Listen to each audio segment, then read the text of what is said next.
At Michigan Speedway, 24 cars of the CART FedEx Championship Series are ready to take the green flag for 250 laps, 500 miles.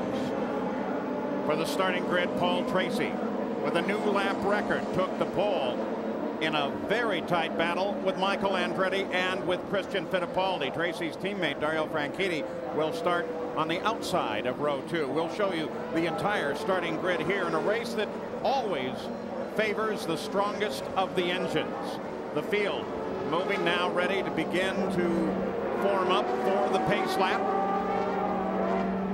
2 miles around this track here. We said 250 laps. Fuel range absolutely critical. It's a race of horsepower and great strategy. And in 500 miles, anything and almost everything can go wrong. So you have to be on the top of your game. We'll see the lead change a number of times as this race progresses, not just at the stripe, but all the way around the track. I talked to Michael Andretti, Paul Tracy, Dario Franchitti yesterday. They think laying back in the beginning is the way to go. We'll see if they've got the patience to do that. I think there's a lot at stake to lead the opening of this race for bragging rights going through the rest of the season. The racetrack is wide open. The high banks make for some great side-by-side racing, but don't forget, when you're talking an open wheel car, you can't risk even the slightest touch of your wheels with someone else's. The guys in front have the advantage. They're running in clean air. For the rookies here, like Tagliani, Oriol Servia, who's been here in Indy Lights, but he's never experienced the turbulence at 240 miles an hour. The methanol burning your eyes. It's going to be quite a wild ride for the opening of this race. Just like you did in 95, Parker Johnstone, Paul Tracy is bringing the field toward the green flag. Christian Fittipaldi closes up nice and tight on Paul Tracy. We wait at him. Here we go. The 500 miles is underway, and already they go 5 wide. Joe DeFerrin almost making contact with Christian Fittipaldi, and DeFerrin takes the lead going into the first corner. DeFerrin comes screaming forward, while at the same time, everybody looks for racing room. Franchitti comes down low. Montoya comes up to the front. Michael slots into second. And DeFerrin drops back to third. They come 3 wide. It shows you how quickly things can change here. Montoya started 7th, and he leads the opening lap. It's close as they come across the line. Montoya, Andretti, then DeFerrin. Franchitti in 4th, Paul Tracy, and Kenny Brack is now up to 6th place. On the long, wide backstretch. And as I said last night, both Michael and Ron told me they were going to lay back, get 6th gear, lean the mixture out, and just be patient. Well, we see how long that strategy lasted. That was a great idea right up until the green. They come side by side for the line. Montoya noses ahead of Michael Andretti. Montoya leads it again.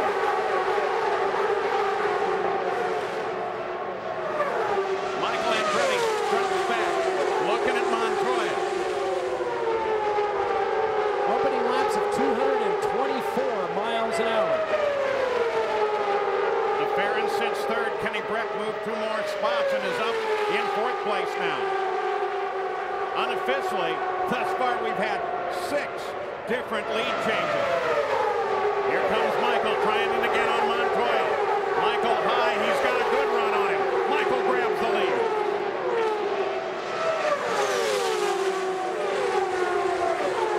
Oh, Montoya comes way high off of 2. Ducks in behind Michael, tries to get a run on him going into 3.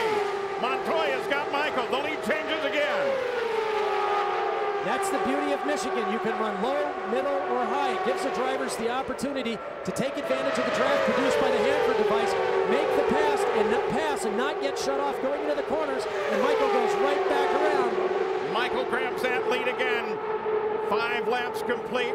This time, it looks like Michael may be able to hold it a little bit longer. But watch Montoya's slingshot. Top speeds increase 10, almost 15 miles an hour.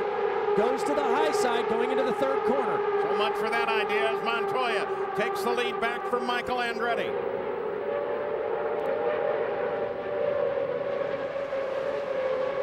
Michael trying to make his move. A little further back, Kenny Brack is working hard on DeFerrin. Carpentier, Franchitti, Catherine Evans, and Christian Fittipaldi all run together. 5th down through 8th. There they come onto the screen. Carpentier with Castroneves making his move to the inside. And Castroneves comes forward.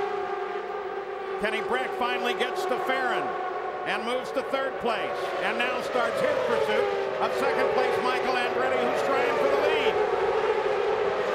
It really doesn't make any difference where you run here. These cars are full throttle all the way around. They simply are looking for balance, a curve that works well in traffic. You've seen guys now run all the way around the bottom. Conversely, other guys are running around the top. And look at Montoya now, picks up the draft, trying to slingshot around the outside, going into turn 3, and he does it. Back and forth they go. Montoya and Michael hammer at one another. 7 laps complete after a nice smooth start.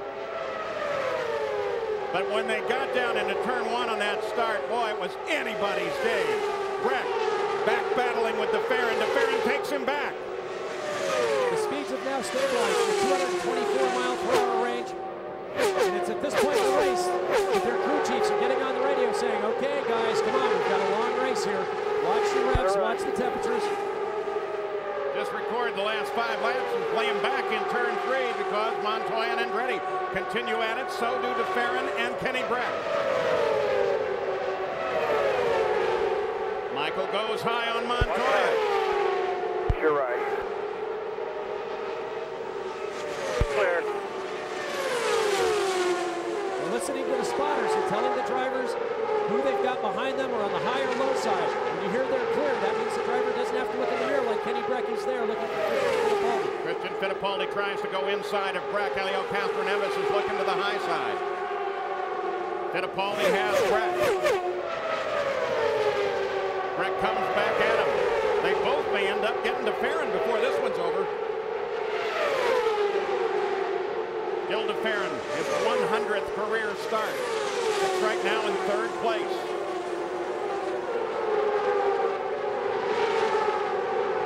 In this draft, keep in mind that drivers are approaching speeds of 250 miles an hour down the back and front straights through the tri-oval, going at 370 feet per second. If they make a decision a tenth of a second too late, they'll move 37 feet up into a wall. They've got to use those spotters as an extra pair of eyes when you're constantly surrounded by traffic, because the mental concentration necessary to get through 500 miles is absolutely intense.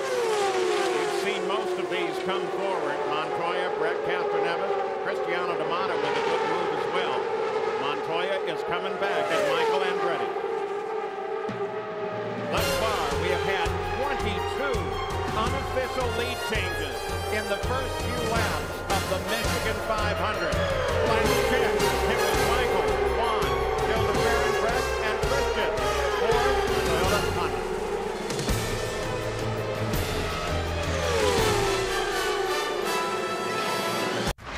You're watching ABC's Wide World of Sports.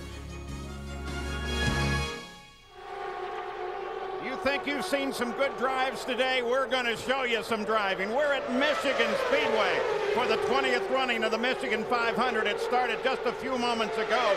16 laps complete. I'm Paul Page with Parker Johnstone. Jan Beekes and Gary Gerold are in the pits in these 16 laps around the course. So unofficial counts, there have been 32 lead changes already, though it's been pretty stable at the line. There are the current standings.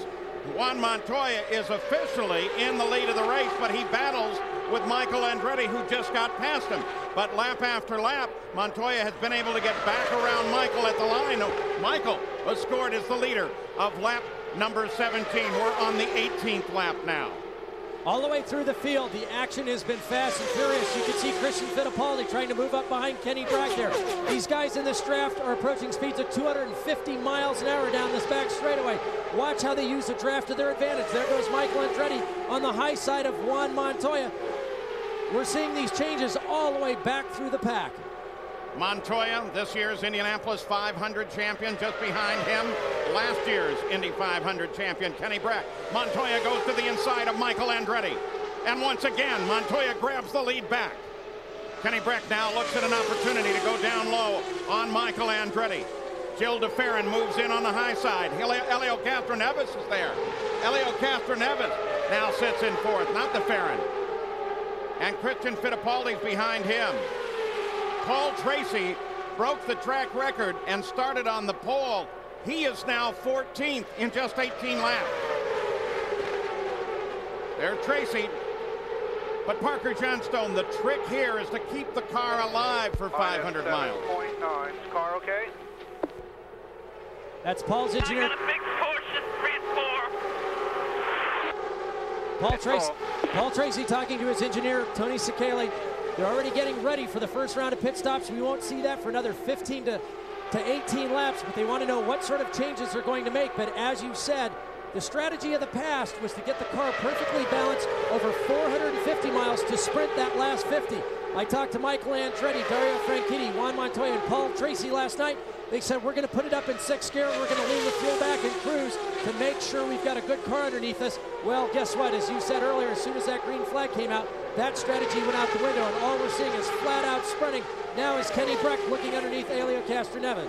Helio Castroneves high, Kenny Brack low. The leader, Montoya, left side of the screen. Brack can't get Castroneves there. Michael Andretti has fallen back to 6th just in the last 2 laps. Cristiano D'Amata has moved up. Now 5th. Montoya, Castroneves, Brack, 1, 2, 3. Take a look at the start of this race just a few moments ago. Look at Montoya. They went 5 wide on the start. Montoya low. DeFerrin moved early. And then as the momentum came up for Montoya on the backstretch, Montoya and Michael running for the line. Montoya led the first lap and thereafter for some time at the line. But as we said, constant lead changing all around the track. Unfortunately, they only score him right at the line. Back to live coverage. Helio Castroneves has just taken the lead away from Montoya. Kenny Brack is 3rd, Fittipaldi 4th. Montoya sits back in 2nd. He's been battling hard with everybody, Jan Beekes. Yes, he has, Paul, and he has a disadvantage right from the start. He cannot communicate with the pits. They found this out when they strapped him in the car a few moments ago, and they realized that the radio would not transmit from Montoya to the pits, although he can hear the pits. And as you know, in a 500-mile race, one of the tricks is to say what your car is doing and adjust it at each pit stop. He will not be able to do so. It's a huge problem for the driver, as Jan said. As they get prepared to come into the pits, the driver will be telling them if he wants a wing change, if he wants a tire pressure or stagger change in the tires. He can't do that. They still have a pit board, but if they've got the radio communications, that's only a backup device for the crew to communicate to the driver. Juan Montoya is going to have to do all the gesturing, all the talking once the car comes to a complete stop in the pit box sometime in the next 10 to 13 laps.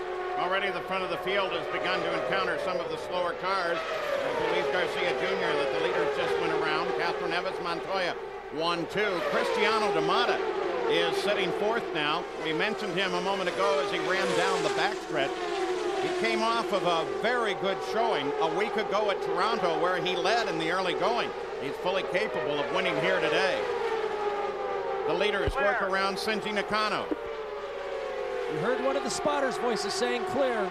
They're an extra set of eyes for the drivers, letting them know if there's anyone behind, above, or below them. We like that gear. We like that gear. We like the mileage. Looking good. Here's a surprise. That's Roberto Moreno that the leaders just overhauled. Moreno, the points leader, by 2 points over Michael Andretti coming into this race. Jan Beekes. In regards to Roberto Moreno, his car has gone loose. That's why he's dropping back. So he does have radio communications. He's called the pits, but once you lose a lap, you're in big trouble. His teammate Adrian Fernandez currently runs in 8th place, just behind Max Pappas, who almost won this race 1 year ago, led most of the laps by far, and only lost in the last mile. Twice that has happened. The Michigan 500, the leader, as they were going to the last mile of the race, ended up at least in 2nd, if not further back.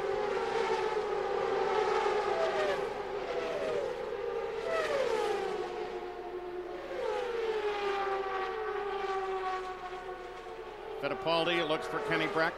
Montoya still trying to work. Helio Castroneves, who was forced to qualify in his backup car. He had a mechanical problem on the first lap of his qualifying. They pulled off. He had to go back, grab his backup car, and wait for the end of qualifying, and then put the backup car into the field. Jimmy Vasser is 12th.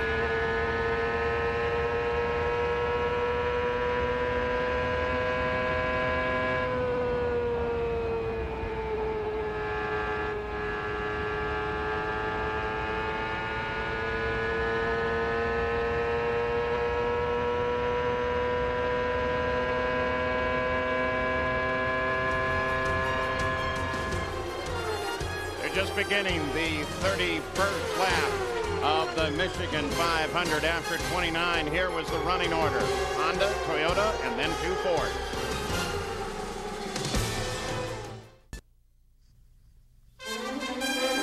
The Michigan 500 on ABC Sports, brought to you by FedEx, proud sponsor of the FedEx Championship Series, and Firestone, America's tire since 1900. Welcome back to the Michigan 500. Juan Montoya headed in, made a 11.9-second pit stop, is back in the race. Here comes Helio Castroneves, who was battling with him at the time. Gary? He must feel like he's been crawling down pit road at 50 miles per hour. He's in the last pit. The first of probably 6 stops on this day. If all goes routine, Rick Reineman holding his driver at the front. The revs come up. Fuel is complete. He's gone. Good stop for Castroneves as the rest of the field streaks through. He's a little bit earlier than some of the other contenders. Let's go to Jan. And Kenny Breck comes in for his first service of the day. They're expecting 6 pit stops today. The only thing they're changing at the moment is a slight change in tire pressure. You see nothing happens with the wings. Waiting for the fuel. 11.1 seconds, that's pretty darn good for the early stop of the day. But remember, there's more fuel in the tank. It flows faster at the beginning of the race than at the end. Well, the leader, who is Christian Fittipaldi at this moment, has carried his car 37 laps as Dario Franchitti makes his stop. And where they're making this first stop, since we've been green flag all the way, Parker, is going to tell us a great deal about what they are capable of doing toward the end of the race. What they're trying to do is pick up track position in case there's a yellow flag. What they want to be able to do. Blend line on your way out. What they want to be able to do, of course, is to be able to pit in the yellow. If you can pick up a lap or 2 here over the course of 6, 7, or 8 stops, that's 16 plus laps to your advantage. If you get yellow at the right time. Watch your speed, Mike. Look for Timmy down here.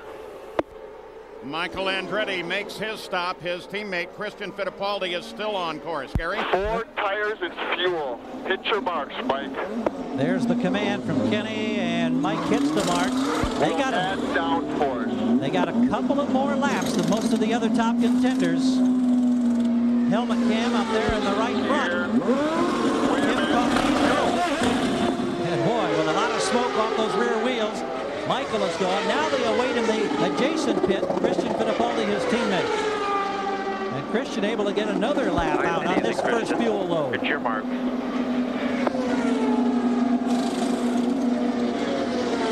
Methodically, the Newman Haas team goes to work. They'll be tested numerous times today. That's one of the beauties of a 500-mile race. Go, go, go. He's right in front of Jimmy Vasser. Oh, it's close as they go down side by side. Yeah, but Vasser may have missed his pit. he did, Gary. Jimmy Vasser pulled up, almost tried to parallel park in the pits, and then decided he had to go around. We remain under green flag racing. Adrian Fernandez is the current leader. Here's Jimmy Vasser. But watch the car leaving right there. Jimmy can't get into the box. As Roberto Moreno comes out, Jimmy stands on it rather than trying to have the crew pull him back in. Here's Adrian Fernandez.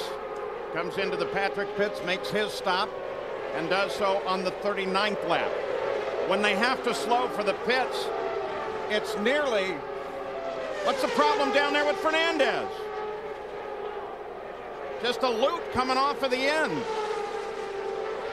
As he let go of the pit speed limiter on the way out, he spun the rear tires, and the car snapped around. We'll take another look at it here.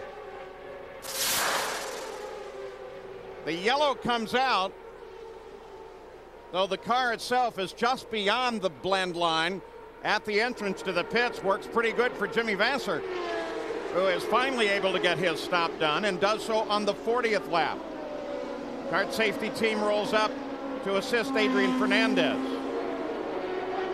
Fernandez, as the leader of the race, came into the pits, and here it is, Parker. Now watch as he gets to the last pit. He comes off the pit speed limit, stands on the throttle. The car makes a left-hand turn, just brushes the nose along the wall. The start of that turn, and where was he going? Well, here's the problem. You've got over 900 horsepower on cold tires. The right rear tire is a little larger than the left side tire. And with the lock differential, when you spin the tire, it just snaps it around. You can see the damage to the front. So there is the leader of the Michigan 500 with 40 laps complete. Kenny Brack. The two Indy 500 champions for the past year are running 1 and 2.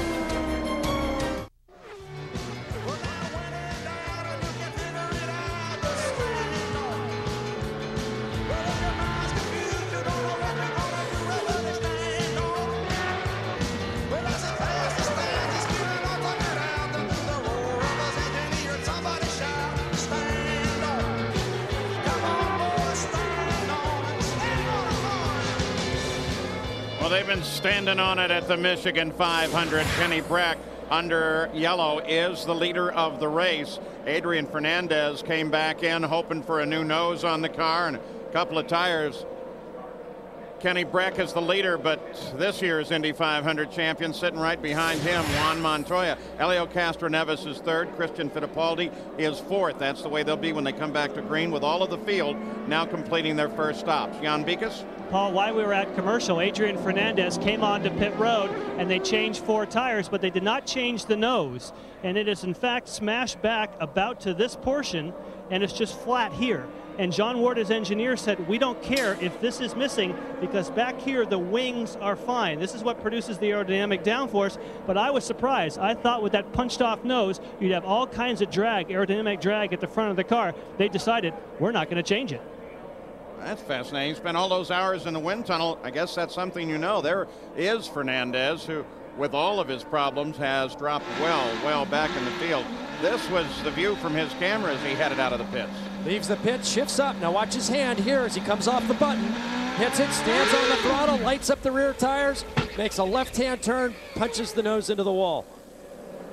And certainly that aerodynamic problem with the front of the car that Jan was talking about can't be beneficial here, where speeds can reach up to 250 miles an hour.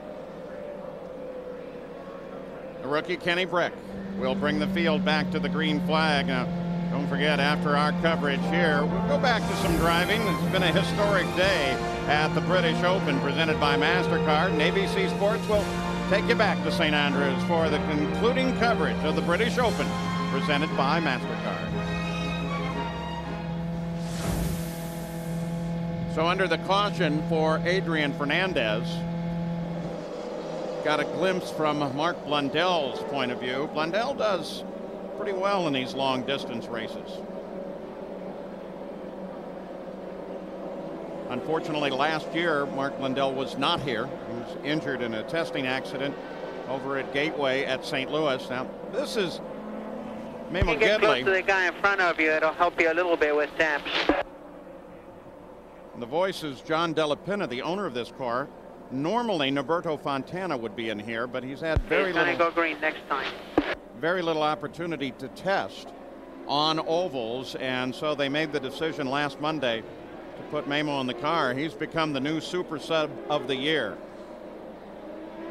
Top Penske car is now Helio Castroneves. He's been at the front. He's now third. Gary Gerald? Yeah, indeed. And Paul, you know, you're talking about all this wild action early and how everybody was saying last night and this morning how they were going to take it easy, get in the cruise mode. That has not happened. Well, Roger Penske was on the radio during the yellow to Gilles de Ferran saying, we don't need to be racing the way these guys are. It's way too early. De Ferran came back and said the guys on the track have made him nearly crash 2 or 3 times by chopping his air off. Then a few moments later, De Ferran was apologizing because he inadvertently chopped off Mauricio Gugelmin. And so Penske has set Pete Twitty, one of their emissaries, down to the Gugelmin Pac West camp to offer the apology. They don't want any retaliatory moves later in the afternoon. You can see there that Ray Hall's team, the Ray Hall Letterman team of Kenny Brack, moved him from third to first did in the pits what Kenny had not yet accomplished on the track.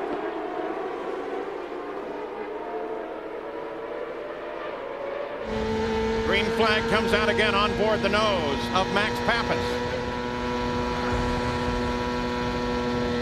It's a good run down the inside.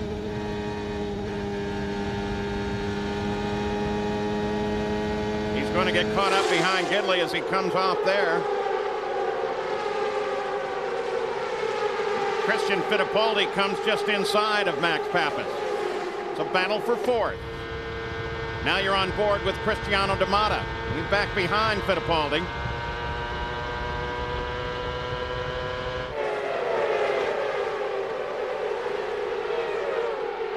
And Christian still trying to work maps. Kenny Brack still the leader. Montoya still second. You know, we get immune to the speed after a while because the long shots slow the cars down a little bit, but look at the fence go by. Traveling at 370 feet a second down these long straightaways. Look up to the right side of your screen. It gives you an idea of the kind of velocity these guys are carrying around this track. Max Papis reaching down. He's done it twice on his steering wheel, the right side of the steering wheel, to make an adjustment. Yeah, they're adjusting the fuel mapping there on the starts and restarts. They obviously go to full rich. They want full power to try to get a break from the competitors around them. As soon as things start to settle down. Double slingshot. Helio Castro Neves moves, then Christian moves. Christian comes up behind Montoya, fights for second. May have actually gotten second at the line. He did. Now he moves on the leader.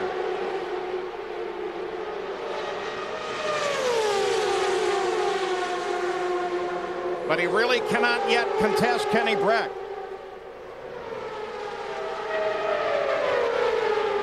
Papis comes to the inside of Castroneves. Grabs fourth.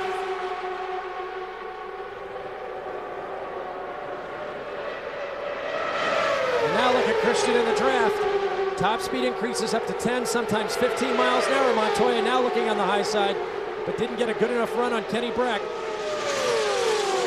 So at the start of the 51st lap, Christian Fittipaldi has his moment in the sunshine, taking the lead at the Michigan 500. Watch the relative position of the cars as they go through these corners. Gary Gerould mentioned that Penske had sent an emissary down to the Grugelman team because the cars don't have to touch in order to crash. The driver, the leading driver, simply has to cross in front of the trailing driver, disturbing the air over his car, taking away aerodynamic downforce. They can be 8-10 car lengths in front, cut up across the track, remove the air from that trailing driver, and create an accident. Back on board with Max Papis. Paul, I started to mention some of the things we'll see them adjust. The fuel mapping, you'll see the weight jacker being adjusted. Also, you'll see them use the push-to-talk button to talk to their teams. Also, the anti-roll bars. They can adjust the front and rear anti-roll bars. So there's also boost control. So there are a lot of things that the drivers are doing while they're steering ththese cars around at up to 4 Gs around the high banks. Now Max Papis trying to get down inside of his teammate Kenny Brack.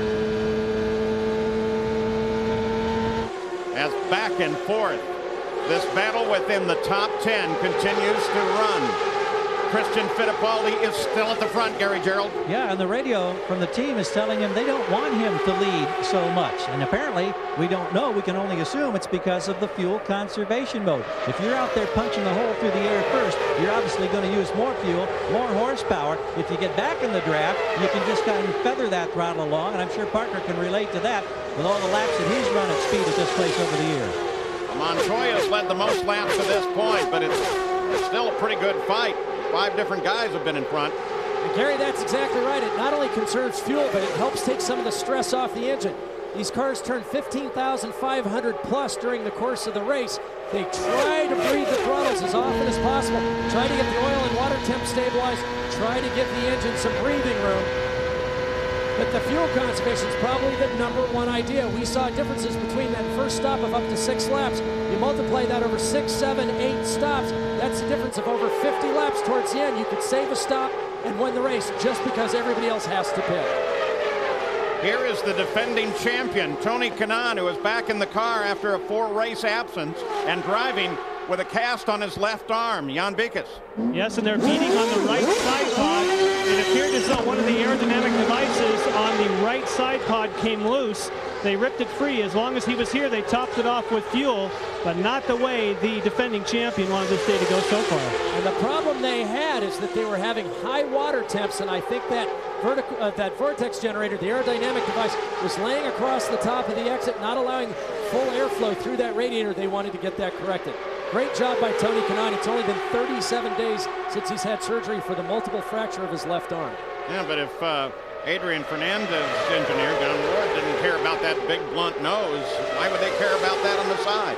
Well, when the water temp pegs and overheats the engine, you have to stop. So the lead changes lap after lap after lap. Look down from the Honda Helicam. 57 laps of the 250 scheduled here. Hit 2.2 seconds from first back to ninth. Fully a third of the field. Well, the Michigan 500 settles down, but only just a bit. All of the drivers say the real trick here is to get to the 500th mile, but they're battling all the way thus far.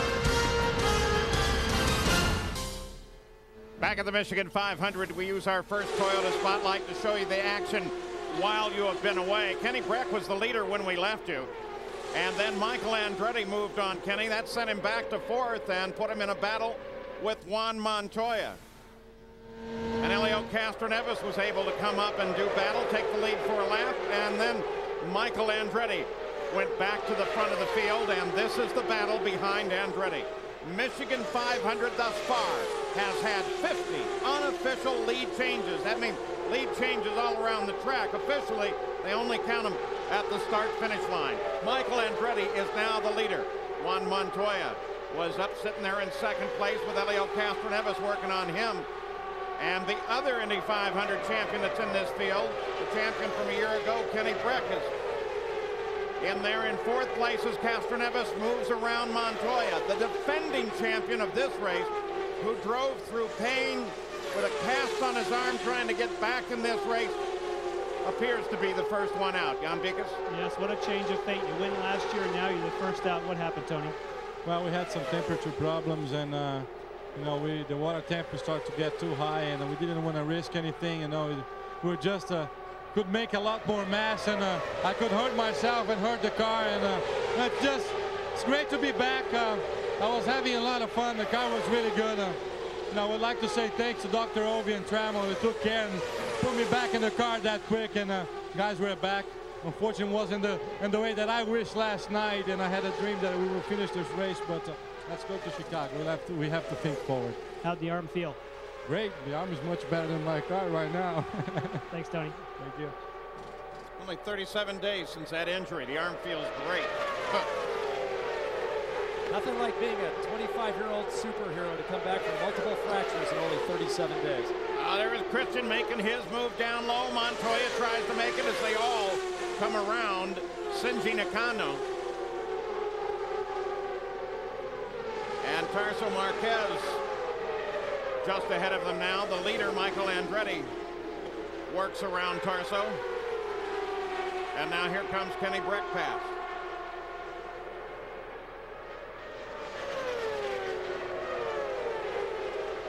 We're expecting pit stops here in the next few laps.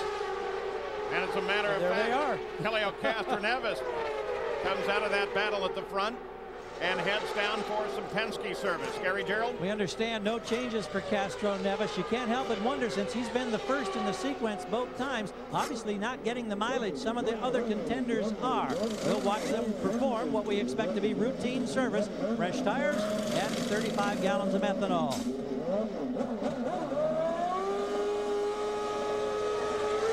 Revs way up and moving. Just about 12.5 seconds there as Castroneves is underway. Take your stop and start the front wing, and I'll play with your weight deck and everything. 10-4, 10-4. You were listening to Helio Half a Castro. turn or a whole turn? See, Montoya has... Top down. Half. Ready? Get set. Go, go, go. You're clear, clear, clear. Montoya's radio's not working up to snuff. they're capable of using it when they're close in, but he's backing it up with hand signals to his team to let him know what's happening. Kenny Brack comes in, Jan. Yes, he does. Again, they expect to make no changes on the car. The fuel goes in pretty quickly these first few pit stops of the day. Slight delay on the left front, but not bad. Now the fuel's in. 13.4. They lost a second or two, but that's not the end of the world. Mauricio Guzman was 12th when he came in, Gary. Yeah, we're watching the service now for Castroneves' teammate, Gilles de Ferran. Kenny Brack flashes by. De Ferran is rolling in 12.3 seconds. Next time by, Michael Andretti will be in. Let's go to Jan. Max Papis is in. Now we're going to give it a half turn of wing here. Reset your fuel. They're going to give him some additional front wing, and they have to reset the fuel every pit stop. 11.9, so about 2 seconds quicker than his teammate on that stop. Yeah, that was a good one. Rest of the field continues to come in. Here come the Newman Haas cars. Christian Fittipaldi and Michael Andretti. And here comes Cristiano D'Amata as well. D'Amata just a nose ahead of Michael as they head down in the pit lane. Remember, the surface could be a little slick. Hit your marks, Mike. The surface changes there from asphalt to concrete as they dive in at the last moment. They have to back Michael up. They've got a problem. They lost about 3 seconds as he went too far, and they had to engage the fuel hose. So this will more than likely be a longer stop. Just hold it. D'Amata goes by. Tracy goes by. That's over 18 seconds, so they lost more than 3 or 4 seconds there by just rolling forward about 1.5 feet too far. And that was a great move by Cristiano D'Amata on the way in. We saw him pass Michael, getting on the brakes at the last possible moment as they hit the pit speed limit. You could see that differential and how much that cost Michael Andretti. But Cristiano D'Amata got almost a half a lap advantage coming out of the pits. And remember, at racing speeds, you're slowing nearly 100. Turn your brakes. You'll have an open box to get into your pit. Slowing 180 miles an hour to get down to the pit speed limit of 50 miles an hour. Hit your mark.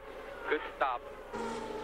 John Tzatzanakis, known as TZ, calling on the radio, and Christian is perfect on the marks. No problem about getting too far on this stop. You get too far and the fuel hose simply won't extend to that critical cut-in point. Go, go, go. That's a nice stop. 11.5 seconds for Fittipaldi.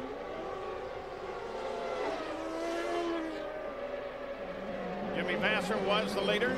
Now he heads down to the Ganassi pits.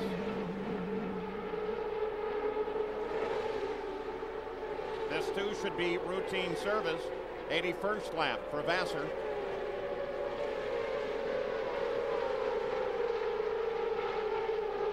Adjustment to the front. Of course, they always stand by with the starter motor at the back just in case they stall the engine. And Jimmy Vasser is away. Vasser asked for 1 turn of front wing on that stop. A little less grip, a little less drag, and hopefully faster on the racetrack. Michael Andretti, he's fallen well down to 10th place, and this is part of the reason why. Watch the signboard. You can see he's got the front wheels locked up. The big problem there, Paul, as Gary said, is they're slowing from 180 miles an hour, but they have to go from asphalt over to concrete. They've got carbon fiber brakes. It's difficult to get slowed down, and he just overshot his pit spot by just a little bit. Yellow flag just came out. They report debris on the backstretch. So this is the second yellow of the day. Max Papis has taken over the lead of the race with Helio Castroneves into second place. 83 laps are complete at the Michigan 500 with lead changes constantly. We'll be back after these messages and a word from our ABC station. Back at the Michigan 500 from South Central Michigan, just south of Brooklyn, Michigan. The 20th running of the Michigan 500. I'm Paul Page, Parker Johnstone, Jan Beekes, and Gary Gerould are in the pits. Our second caution flag of the day. They found 2 2-inch long bolts over on the backstretch. That could wreak havoc with the tires. Well, it certainly could. And these cars are so fragile that it could easily go through the radiators or up through the under tray and create a very large incident on the track. Michael Andretti had it turned out to be a devastating stop. And Gary, they're already going into the review trying to figure out what happened. Well, it's amazing. These teams take so much pride in their pit work, and the slightest little mistake. Michael may be a little bit too close to the wall, overshot the mark by about a foot and a half, but the fueling couldn't couple cleanly because the hose is only so long. But they have a camera that's mounted on the top of their fuel tank looking down. It feeds a video system over here so that they have an opportunity to immediately pop out the videotape. They can look at the entire procedure, determine if in fact there was a mistake made on the part of the crew, if it was the driver or whatever. Trying to learn, trying to hope that the next time he comes in, everything goes cleanly, and instead of an 18-second stop, it's the normal 12-second stop. Michael Andretti, by far the veteran racer here. Over now, this would make his 17th start. I don't know if the car ran over. But he's only finished 5 events. So Michael Andretti, once again, the nemesis is on his back. As we watch Christian Fittipaldi, Max Pappas is the leader under caution, and his car owner Bobby Rahal spotting for him. The pace picks up as Max Pappas leads the field back to the green flag. Castroneves battles with Kenny Brack for second place. Christian Fittipaldi makes his move on Montoya and slots into fourth. But Max Pappas is leading this run at the Michigan 500. Breck moves inside of Castroneves. Castroneves tries the high side on Pappas. Max answers the challenge. It's going to be close at the line. Castroneves just barely gets him at the line. Kenny Brack sits third. Montoya low now on Fittipaldi. Michael Andretti suddenly slows. Paul, I think it's something to do with the tires. The crew went over the wall with a fresh set. He continued to roll on by, but he's well off the pace. So we don't know if he'll be in on the next lap or if he's going to stick with it and try to get back up to speed. Michael Andretti, who started on the outside of the front row, slowing. His day has gone from bad to worse. Max Pappas, who almost won this race a year ago, is leading, but here comes Castroneves. Castroneves puts a nose on him. Kenny Brack now moves up to challenge two. Pappas is working very well on the low line, though. Max Pappas has some unfinished business here. He was the dominant force 1 year ago, leading 143 laps, running out of fuel within sight of the checkered flag. Max Pappas said his car was perfect after yesterday's warm-up, and he is determined to get back what was taken from his fingertips last year.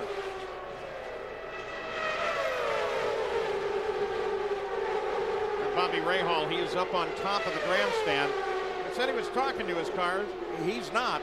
He's actually on the cell phone at the time we said that. He, of course, serves as the interim president for CART. And as long as he's interim, he can still be involved. But he's been very, very careful not to give any appearance whatsoever of conflict of interest. Would he decide to take the job, well, then I think that's a whole different situation. And he watches his two cars battle for the lead, with Kenny Brack now leading in front of Max Pappas. And from that onboard shot we had of Max, you could see the rookie stripes on back of the 1999 Indy 500 winner's car. Castroneves works high, Brack works down low. Jan Beekes. Kenny Brack now leading. The team is actually frustrated because they told him during the break, we don't want you to lead, we want you to follow. We want to save some fuel. Normally they're cheering when a guy takes the lead. Not in this case. They want him to hang back and save some of that precious fuel. Yeah, just in the time we were able to get it to you, Jan. Kenny Brack dropped back into second, as you see, as they flash across the line. Gary Gerald. For Michael Andretti, a quick update. They thought that he was losing tire pressure at the left front, but apparently after he had slowed, the pressure started to build back up. Michael has gotten back up to speed. He's been told by Mario that you're now gaining on the leaders. He's still got a lot of ground to catch that main pack, however. Michael is back in 16th place. He is the last car on the lead lap. Once again, we're going to show you those people on the move. Of course, Helio Castroneves has been absolutely spectacular. Breck DeMata, Mauricio Guzman is having a good run, and so is Michel Jourdain Jr. Third place, Pappas. And the spotters and the guys in the pits really have to coach these drivers. It's very hard for them to slow down. You get in this huge draft, you get huge momentum, and it's just nearly impossible to lift off of the throttle, to pull out of the draft, to hang back. You get in this circus carnival ride that you just can't get off. It's dangerous because they have open wheels. If they touch, they can be catapulted into the air. but when the car's working well, it's one of the most exhilarating feelings you can have driving in the entire world. Paul Tracy started on the pole, and he dropped well back to 14th, is now up to 8th, and beginning to work on Carpentier. And Michael Andretti's problem appears to have gone away. He dropped as far as 5 seconds behind 3 laps ago, but he's moved up now to 3.2 seconds behind the leader. One of the advantages of a 500-mile race versus some of the shorter race distances the FedEx Championship Series races in is that if the car's not working well, you've got a number of pit stops to try to get the car back in balance to make it perfect for that day, those track conditions, the turbulence, the traffic. Paul Tracy is doing exactly that as he works his way back in the front. And I think now, Paul, he's probably very happy with the balance of his car, and he's just riding along up in 6th gear, trying to conserve the equipment. He's never won a 500-mile race. When I spoke to him last night, that's all he could think about. He knows how to do it. He's shown a new maturity.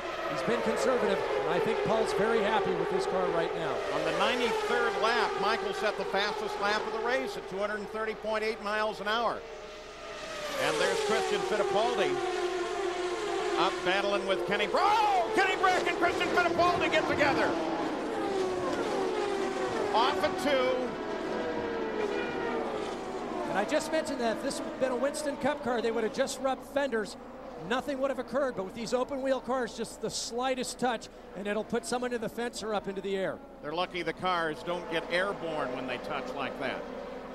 So Kenny Brack, who had a spectacular ride going. Did you go through that debris?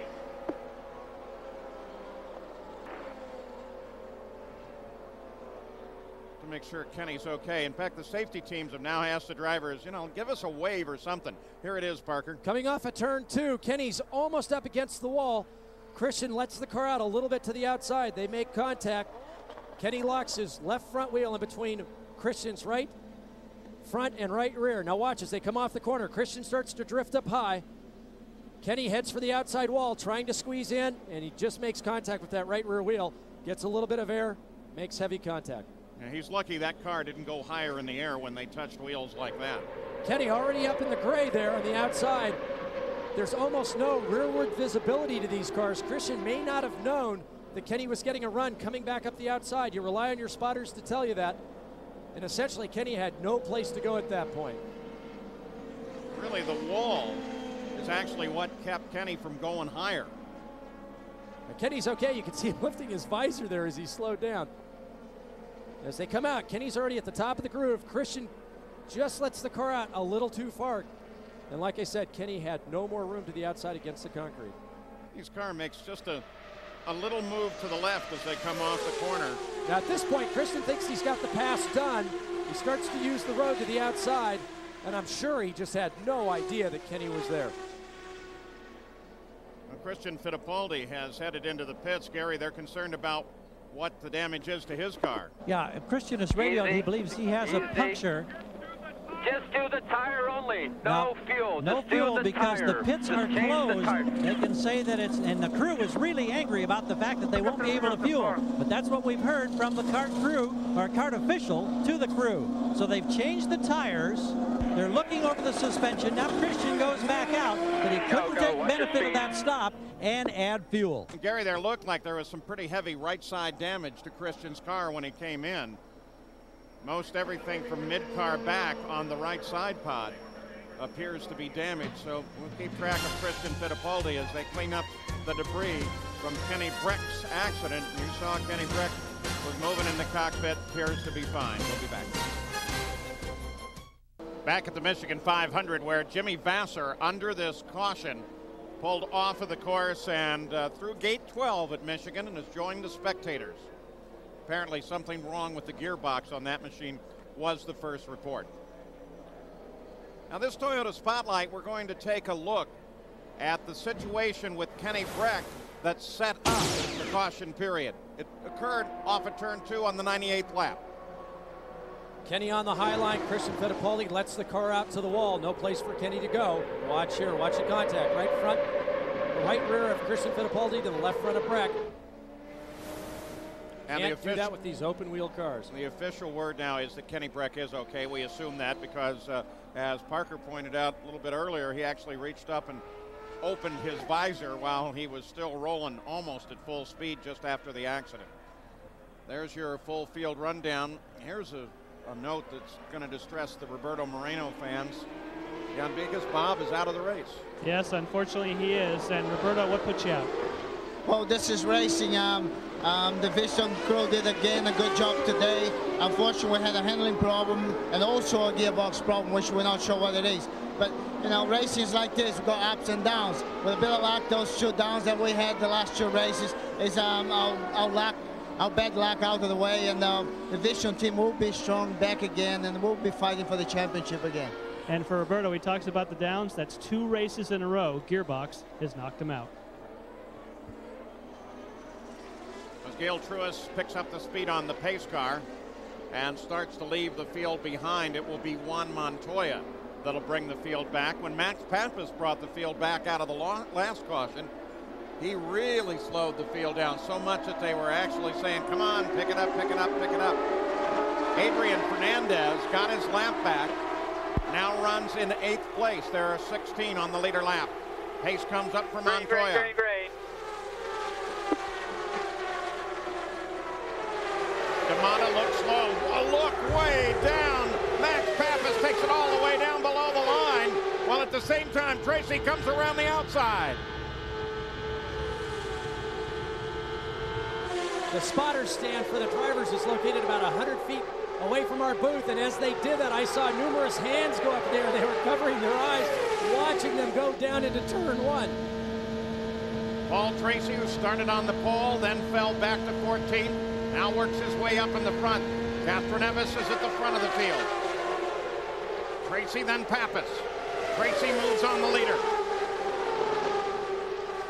Paul Tracy, who has never won a 500-miler, finished 3rd here last year. On the podium last week at Toronto.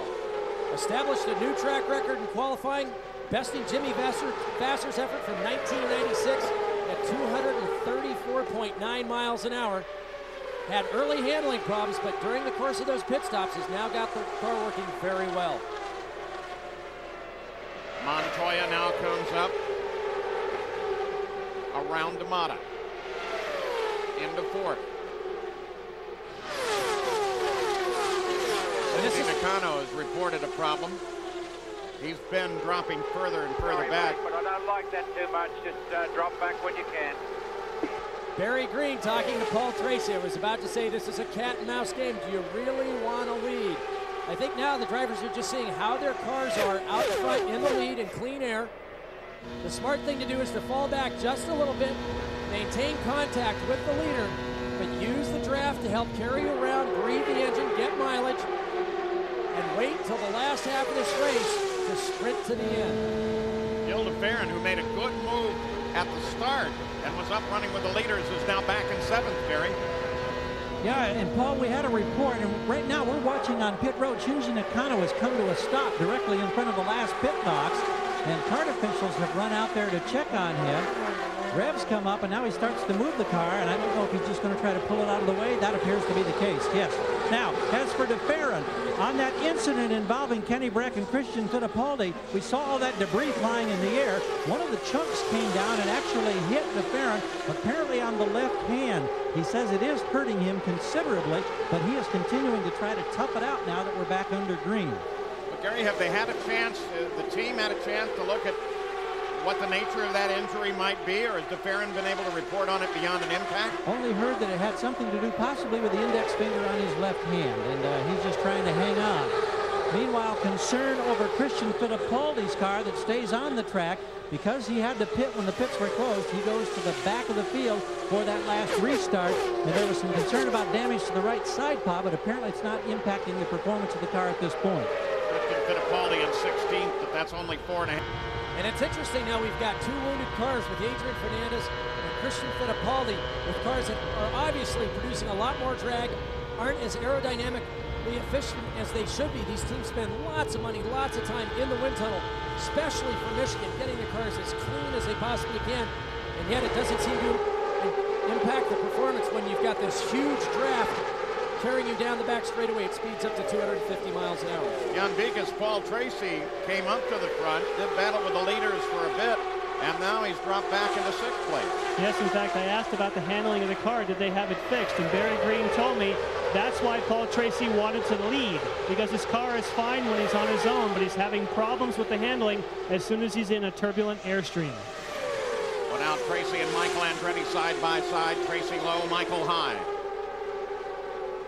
That's what we mentioned a little earlier, is these drivers are starting to test their cars, not only in traffic, but on the point for the conclusion of the race, so that they know when it comes to the last few laps, they can get out of the front, get out of the draft, and lead the race.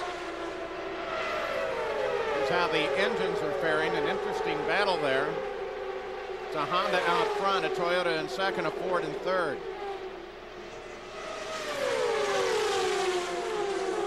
Parker has said time and time again that at Michigan it's all about horsepower. Well, it's all about horsepower if the chassis is right. Sometimes a perfectly balanced car can make up for a deficiency in horsepower. But we've seen now from the 3 lead manufacturers at this point of the season, from Honda, from Ford, and Toyota, they're all very close in horsepower, very close in drivability, very close in reliability. Right now, they're all getting about the same mileage. Depends really on the chassis and the driving style of the driver. Right now, there's a lot at stake, though, not only for the Drivers' Championship, but these manufacturers are fighting very, very hard for the coveted Manufacturers' Championship. On board with Cristiano D'Amato looking back at Max Pappas. D'Amato, 123 pounds, and I think that's soaking wet. Tiny guy, but boy, he drives a race car, looking for his first win in the series. He nearly had it at our last race at Toronto. He's done very well on the temporary courses and at Portland this year. He's also very good on the ovals. They've just struggled at the beginning of the year to find the setup, and he and his engineer Ian Watt and his teammates engineer John Dick and Oriol Servia have come up now with a good super speedway setup, and also they think they found the secret to help them on the short ovals as well. Michael tries Pappas. We'll show you speeds at the line. You can hear Max lift out of the throttle. You know, that's really interesting. Michael's high, clear. Michael comes around Pappas, but look there, Christian Fittipaldi with all that damage up on the right side of the car. Keep it breathing. They're worried about engine temperature on Max, aren't they? Well, I think that might be a concern, because this is the longest these cars have run this year in these sorts of conditions. The problem when you get back in the draft, sure, you get a big toe, but you're also getting superheated air coming off the coolers of the cars in front of you. So the air that's coming through your radiators is significantly hotter than the guy at the lead who's just having ambient airflow through his radiators. Newman Haas, first and second quick last time around, though Michael was quick that lap.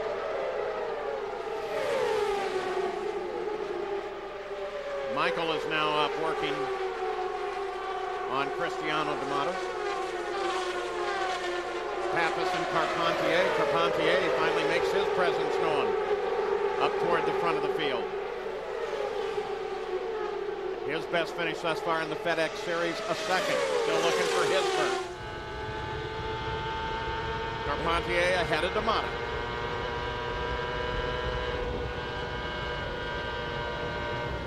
One of the things we might see is watch the top of Cristiano D'Amato's steering wheel. There's a set of LED lights across the top right there, and those will start to light up if he gets close to the red line of the engine, heading down into turns 1 and turns 3. Right now, though, it looks like Cristiano's they'll run 3 top gears, 4th, 5th, and 6th, depending on traffic, depending on top speed. It looks like Cristiano's in top gear right now, because usually you'll just start to see those LEDs start to illuminate. We didn't see any, which means he's being very conservative with revs right now. Michael Andretti back up doing battle with the leader. He had it for a moment. Castroneves came around to the outside. Castroneves has it right now. Carpentier, his team did a good job the last pit stop. And we just received a radio transmission going to Patrick. There's a lot of coaching that goes on, a lot of encouragement. They told him, hey, buddy, you're doing a great job. Maybe you should think about doing this for a living. Carpentier's crew, a long stop, dropped him back to 9th. He came back up here to the front. Now runs in 4th as we look down from the Honda Helicam. Castroneves, Andretti, Montoya. Physically, Paul, it's very demanding on the drivers. They're pulling up to 4 Gs in these corners. They're turning the steering wheel, having some load between 2 to 3 Gs or more for about 80% of the lap. But mentally, it's exhausting. You've got to know who's around you at all times. You have to keep track of what your car's doing. You're constantly making adjustments. You can't miss a moment's concentration. The drivers at the end will physically be tired, but mentally they'll be absolutely wiped out. Imagine the deepest concentration to play chess, but you're driving $1 million car, traveling 370 feet a second. Very, very high stakes, and you can't take a moment's rest. Serbia and Tracy go side by side in a battle for 7th. Tracy takes it.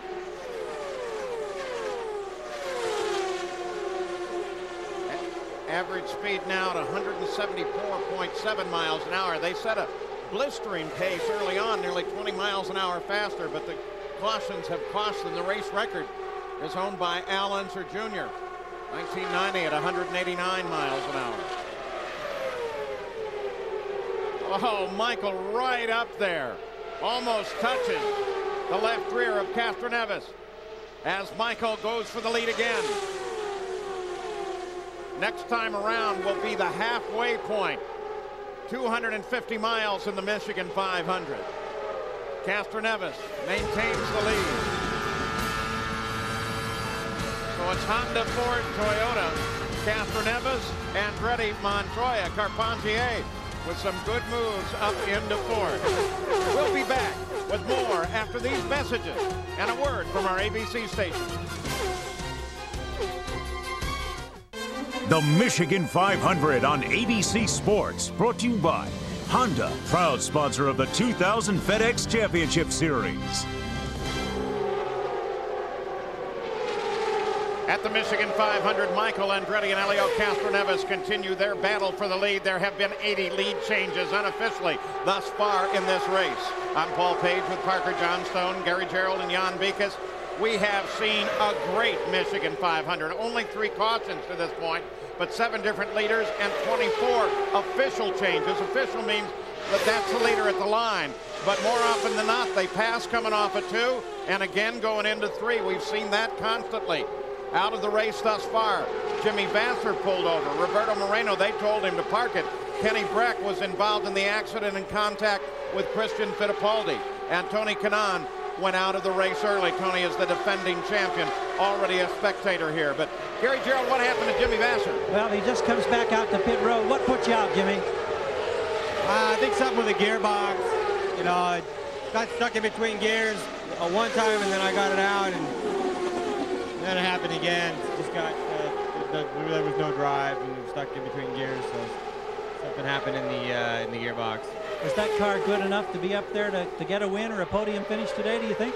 Oh yeah, certainly. I was just, especially at the beginning before the first stop, getting really good mileage coasting behind the big train, and I think we went 2 or 3 laps longer than everybody, and then on the first stop, I don't know, but the guy who sends out Moreno sent him out right in front of me, and you know, I was coming in my pit box, and he just wasn't even looking. He just sent him straight out in front of me, and we almost collided, and I had to hit on the brakes, and he skidded past my pit, and that was unfortunate. We went a lap down, and you know, it's just those kind of things that are happening. I know they happen to people, and they're happening to me, but you know, we keep our heads up around here and keep fighting, and you know, we'll be there. We'll see him at the Target Grand Prix in Chicago on the shorter oval next Sunday. I'm guessing this is going to bring a yellow out. It has not yet, but Mark Blundell has slowed, just coming off at turn 2. Frustrated with the lack of movement of the car. I'm guessing that what his problem may be is fuel. He's just trying to work the banking a little bit to get it down off the extension apron off the inside of 2. He had just come out of the pits, and we were expecting the guys to come in for the next round of pit stops in the next couple of laps. Michael Andretti and Helio Castroneves do not give it up at the front of the field. They continue to hammer at one another. There's the last pit stop, 98th lap for our top 6, and 135 laps are now complete. We're working 136. Jan? Yes, Kenny Breck was one of the drivers you mentioned is out of the race. I can tell you he has been released from the infield care center, and he is fine, but he is hot. He doesn't want to talk to anybody yet, but the team says once he's calmed down, they will bring him out to pit road, and we'll try and talk to him. Well, when you consider that the contact was with Christian, who Parker, there's the 100th unofficial lead change. Parker, it just appeared like Christian didn't even know that Kenny was there. Well, we've seen a few problems with traffic the last few races with Christian. This was just one more incident, and really Kenny had no place to go. We've been watching the guys take care of each other on the racetrack. We've seen Michael and Castroneves leave lane and a half, almost 2 lanes open for the other driver to make sure that they're not taking their air away from them. They're giving them lots of room either down to the inside or the outside, and we just didn't see that incident coming off of turn 2. Newman Haas team starts to give Michael Andretti the instructions for coming into the pits. For some, the stops have already started. And it's a busy time for the drivers, Paul. On their way in, coming down this back straightaway, they'll start dragging their left foot. Probably going to pit any second. They'll heat up those carbon fiber brakes. Remember, they haven't touched the brakes the entire run. They come off the track at 230 plus miles an hour. As you said, they've got to slow 180 miles an hour down to that 50 mile an hour speed limit. They're readjusting their anti-roll bars to compensate for the fuel and for tire wear. Helio Castroneves comes into the pits as Gil de Ferran slows over on the backstretch. Right back. 3, 2. A problem for de Ferran, but his teammate Gil de Ferran comes out of the lead and into the pits, Gary. Yeah, Castroneves coming right at us. Remember, he's been the leader in the pit sequence pretty consistently through the afternoon. Don't know what the problem is for de Ferran. Have not heard yet. No changes on the aero package, it appears, for Castroneves. Fueling gets a little bit slower, and he's out of there in under 13 seconds. And they must have gotten Mark Blundell into a safe position because they did not turn on the yellow light. And we continue running at speed past the halfway point now on the 140th lap with Michael Andretti in the lead once again, and Juan Montoya, who seems to be comfortable sitting back in second, third, fourth place, just watching the lead. And Gil de Ferran has actually made his way all the way around the track, back into the head of the pit lane. The last 2 things these drivers are going to do, Paul, during that 12 seconds of rest they get during the pit stop, they'll reset the fuel monitor and then reset the weight jacker. That's what Patrick Carpentier is doing right at this moment. So there's really no time to breathe, and they're telling him what changes they want. We can see the adjustment to the front wings there. Parker, I can tell you briefly, I saw de Ferran just go by. He has an extremely bent right front suspension. Michael Andretti on the pit road. So Jan says that de Ferran has, look at him lock those brakes as he tries to get it slowed down to the 50 mile an hour. Watch your speed in the pit lane, Michael. De Ferran is in the box ahead of us. De Ferran with damage on the car. Look for Timmy and hit your marks, Mike. Going to be just ahead of Michael as he stops. Tim Coppine on that right front with the helmet cam, and as they were instructing Michael, de Ferran came in dead stick. There was damage. We could see suspension problems right front. He gets the green light in 12.3 seconds. There's the job I want, standing out in the right front of a car with all the cars in the field making the pit stop. Pappas is in. Reset your fuel. Jan? He has reset his fuel, and they're not expecting to make any changes, but he wants a drink of water. At the same time you get it into gear, get it up. Juan Montoya. You're clear. You're clear. Oriol Servia comes in as well. Come with me, don't go past me. Back in, almost gets loose on Servia. Cristiano D'Amata spent a little extra time. Look at this. D'Amata, who was running so well, is suddenly climbing out of the car as they hose it down. Gary.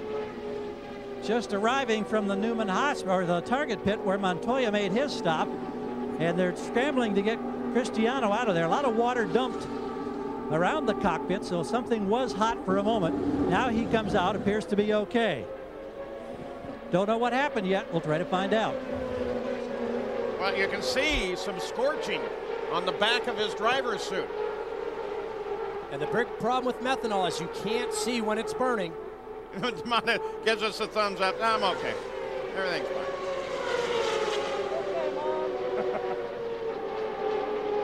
You can see him stretch the fuel and vent hose out. Obviously, he's got a hot clutch at starting gauge pulled forward.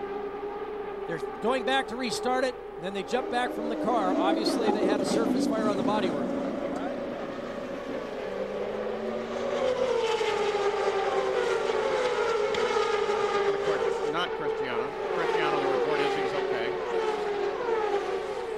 him struggle with the steering wheel. They got him out of the car. Adrian Fernandez picked up the lead of the race, just stopped, and is now coming back up to speed. So on that round of stops, some confusion up and down the pit road.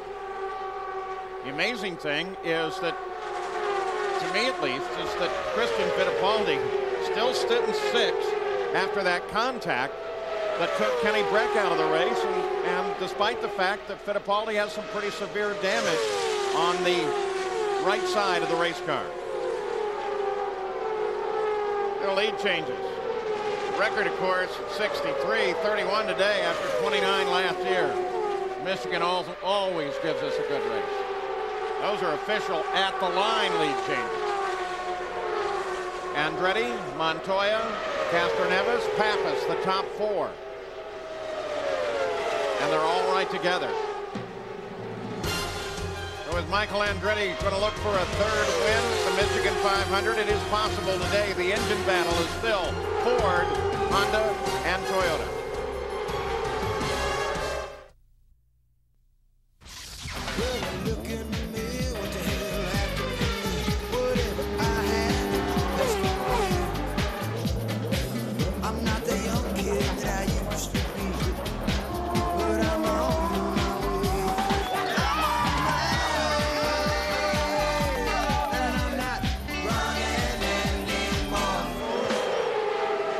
Pennsylvania's Michael Andretti on his way to his 3rd win at the Michigan 500 and taking over the points lead in the Kart FedEx Series championship fight. He may very well be, but Helio Castroneves has been working him hard. And Parker, you've monitored that Castroneves has an interesting problem. Well, the problem that we've had here in the past, Paul, is typically it's very, very hot at Michigan. All these guys are athletes. They've got heart rates sustained for 2.5, 3 hours in the 145 to 170 beats a minute range. They hydrate like crazy because they're used to having cockpit temperatures in the 130 to 140 degree range. Dehydration is your #1 enemy. Well, it's cool today. It's only 70 degrees. We've got the slight overcast. Helio Castroneves has called in and said that he needs to find a restroom fast because he's a little overhydrated and he still has a long ways to go. That's Alex Tagliani that darted out alongside of Helio Castroneves and slides into 2nd place and comes back to try to do battle with the leader, Michael Andretti. Castroneves' teammate, Gil de Ferran, just came in and climbed out of the car. We'll try to get him as Alex Tagliani takes the lead of the Michigan 500. Out of the race, and maybe Gary Gerould, you can now clear up some of the confusion of the stop, is Cristiano D'Amata. Cristiano, can you tell us what happened and what led to all that confusion that put you out?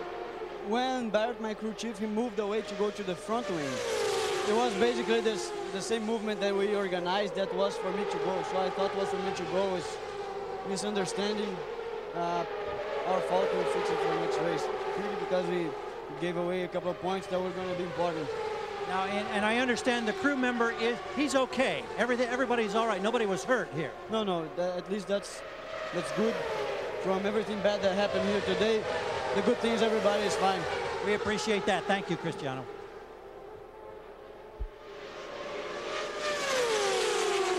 Michel Jourdain Jr., one of the Mercedes-powered cars in the pits.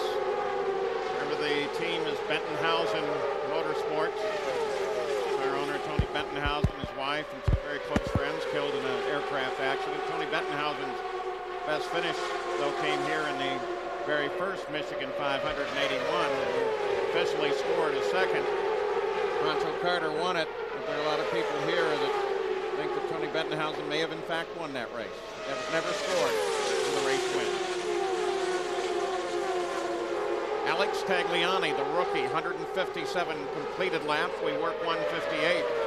And this rookie came forward with a great deal of verve and now runs well in front. This is really the first long lead we've seen stretched out in some time. Gary Gerould. Gil de Ferran is on a cart being taken to the medical center. We heard the report that you got hit by debris. What's happened to your index finger here? I think it's broken on the accident where Kenny went off.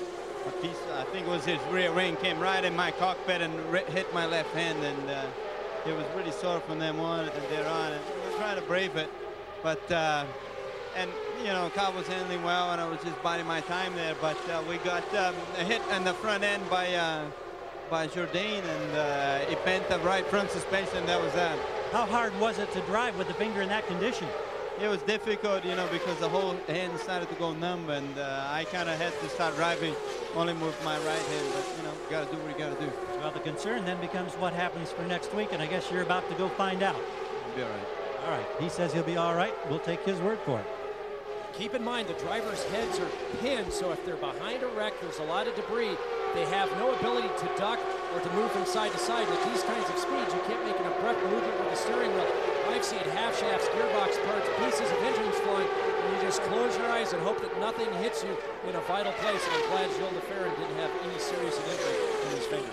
Dario Franchitti now makes his appearance up at the front of the order as he starts to battle with Adrian Fernandez. Franchitti currently 8th, moves down the back step. Had a test with Jaguar at Formula One this week. Yellow comes out. Yellow comes out. We have a player's car off the 4th corner. And Alex Tagliani, who had just picked up the lead, catches the wall off of turn 4 and comes to a stop in the tri-oval. Remember, Tagliani had a chance to win the first race at Homestead, but he passed the pace car. And then at Rio, he had several chances to win, spun on restarts. Leading the race here today, he hits the turn 4 wall. Hey, Tag, how you doing? And this is the first time. Alex Zimmerman trying to find out if his driver is okay. Tag has not yet answered him. There's what happened, Parker. Oh, did you see Castroneves just missed the back of the car? Well, not just Castroneves. That looked like Tracy that came through low there. That was very close. As he came off the last corner, Tagliani's car got away from him. The back end stepped out, rotated into the outside wall. Close call by the trailing drivers there. They were trying to radio Tagliani, make sure he was okay. Of course, the accident may in fact have damaged the radio system. That's a safety 2 truck from CART. Dr. Terry Trammell is the one straddling the car. A world-renowned orthopedic surgeon who cares not only for most of these drivers, but for many of the athletes. Here, Parker, here you go. Watch Tagliani. Watch the back of the car here. You're full throttle coming off this corner. You're focused on the outside wall, trying to let the car out. Watch Castroneves here. He starts to go high, thinking that the car will continue to spin low. Just misses the right rear of Tag's car. Impact here, oil fire. Now watch it slide back to the inside. Michael goes low, Montoya goes low.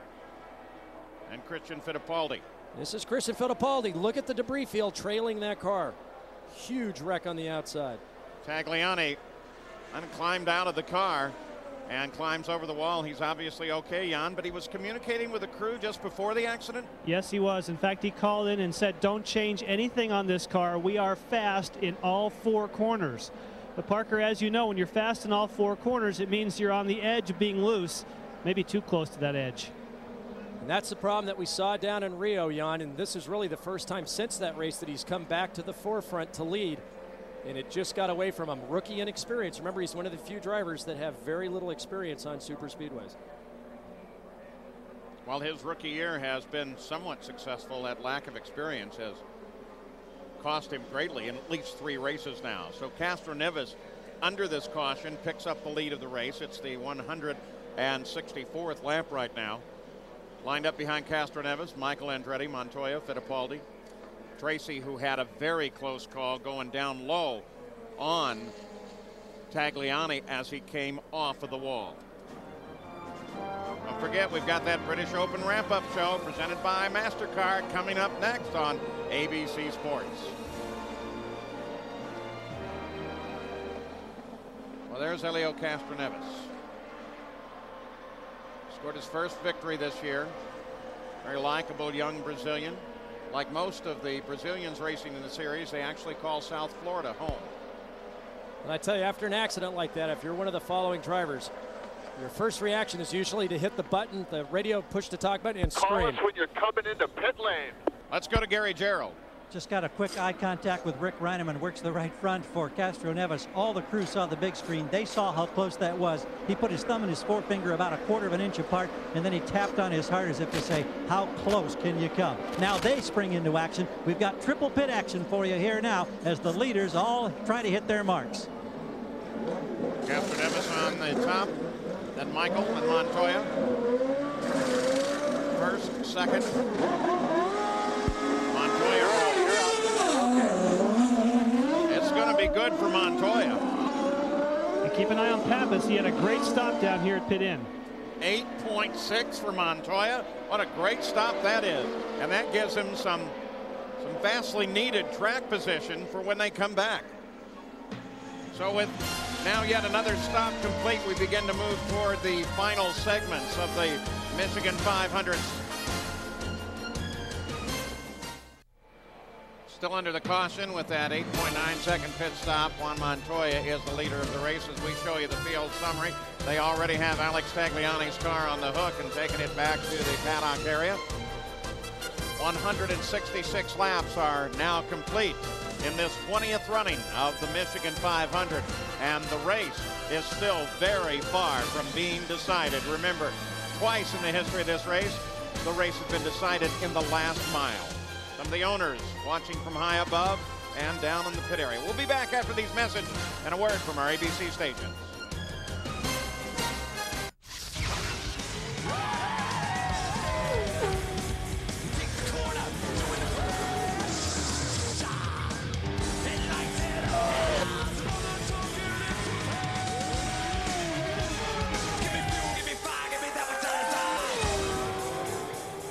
Well, Montoya has all of those as he leads the field under the caution. We give you the pit summary last time around.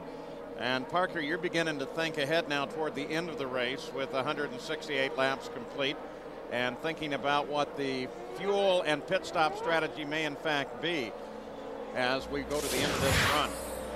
We've been monitoring a lot of communications with the drivers. They're talking about conserving fuel, trying to make it in one more stop. But according to my fuel calculations, they're going to have aerial refueling to go to the end of this in one more stop if it stays green. Here's the Budweiser Hard Charger Award. Luis Garcia Jr., there he is, 71 points over. Cristiano D'Amato's already out of the race.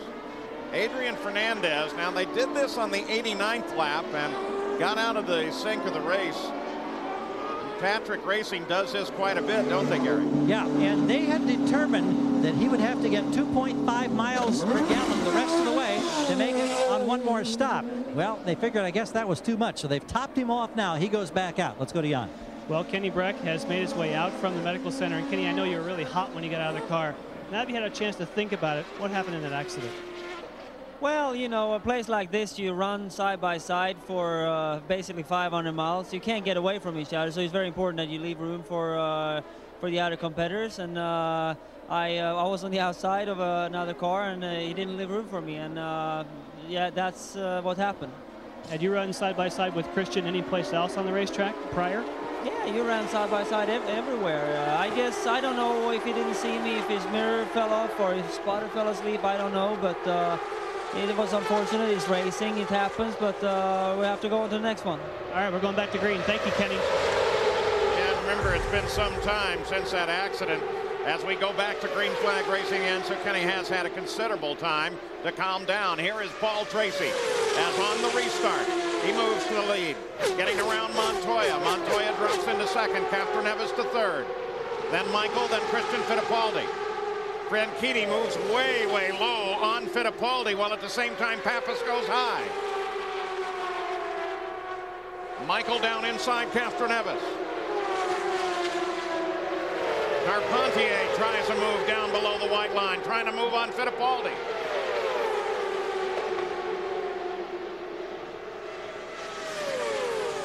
Again, Fittipaldi with a lot of damage on the right side of that car as a result of the contact with Kenny Breck, but it hasn't seemed to slow him down that much at all. Carpentier. And Carpentier takes him. Now Carpentier lines up on Dario Franchitti. Franchitti's teammate Paul Tracy still on point.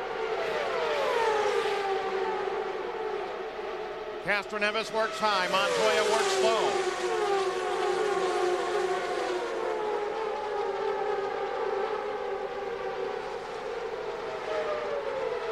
Everybody splits out. Looks for the pass. Tracy maintains the lead. Montoya has to come up high behind him. Michael moves low and then drops back into line, but here comes Castroneves. Michael comes low. Pappas comes up high and slows. Boy, that cost Pappas.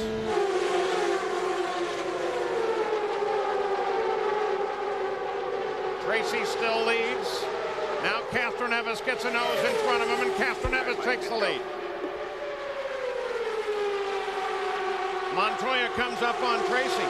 I'm almost thinking at this point, Parker, it's a question of not do I want to lead, don't I prefer to be back just trying to save fuel. I was just thinking exactly that. You see Max Pappas hanging back. I think Michael's hanging back a little bit. If you're going for fuel strategy, you don't want to be at the front. You want to stay clear of trying to run in clean air so that you can take advantage of the draft, breathe the throttle going down into 1 and 3, turn the fuel mapping down as much as possible, run the engine as lean as possible. Where Max Pappas is right now, I think, is a perfect position. It's going to be interesting. The yellows could have, if there's a yellow before the end, it could affect, obviously, the entire complexion of this race. But I still think they have to make 2 stops if they keep it under green. If you have to make 2, maybe you go out front. Montoya coming up on the slower car, Memo Gidley. Jan Biggis, you got a couple of updates for us. I do. With Dr. Steve Albee, how is Alex Tagliani? Alex is fine. Jan will be released anytime. He's in there talking to Gilles de Ferran right now. Crew member for D'Amata? The crew member for D'Amata has several abrasions of his extremity with some bruising, but no fractures. We're having our physical therapist see him now, and he'll be released before too long. And finally, Gilles de Ferran. Gilles de Ferran, unfortunately, has a small fracture of his left index finger. I'm waiting till the end of the race for our orthopedic surgeon, Dr. Terry Trammell, to take a look at him to decide what we need to do about that. Thanks.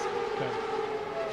Patrick Carpentier drops down inside of Helio Castroneves. Tracy continues now to surge up to the front and battle with Montoya.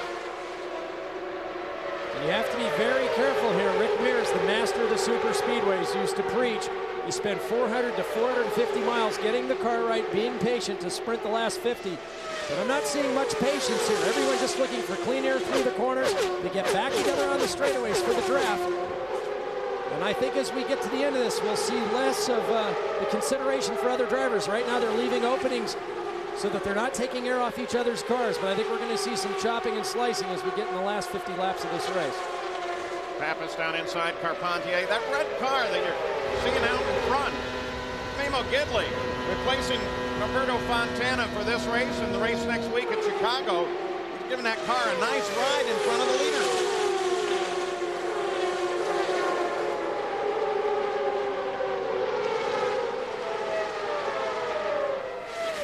There's Gidley. Tracy is actually the leader, just behind Gidley. Gidley's doing his best to keep from going a lap down, and he's doing a very nice job of it. First, second, and third, Honda, Toyota, Honda, and then 2 Ford. We'll be back with more from Michigan.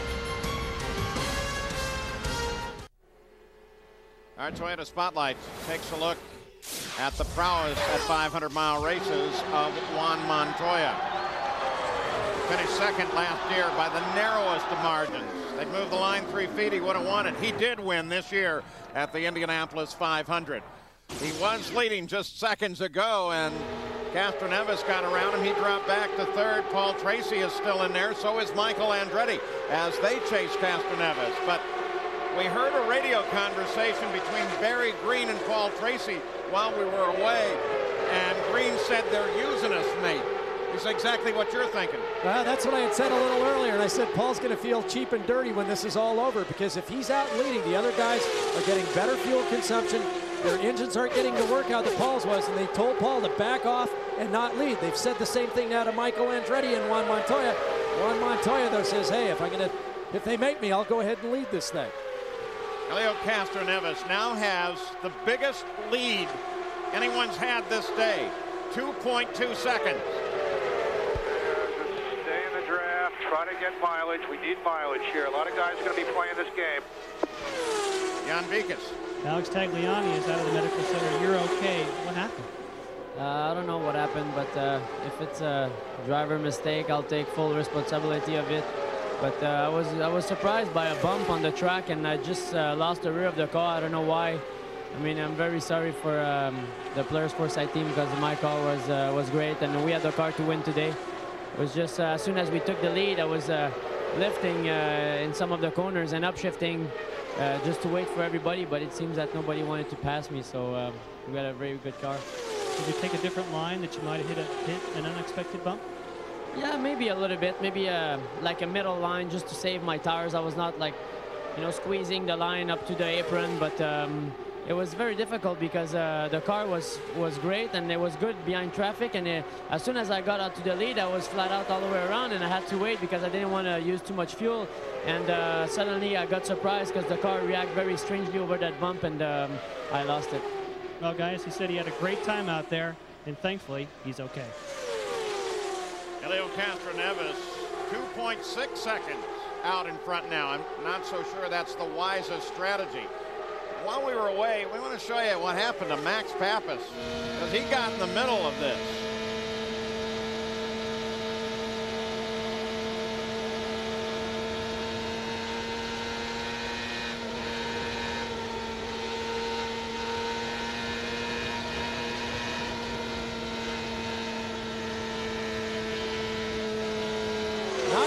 You hear drivers lift in the middle of the straightaway.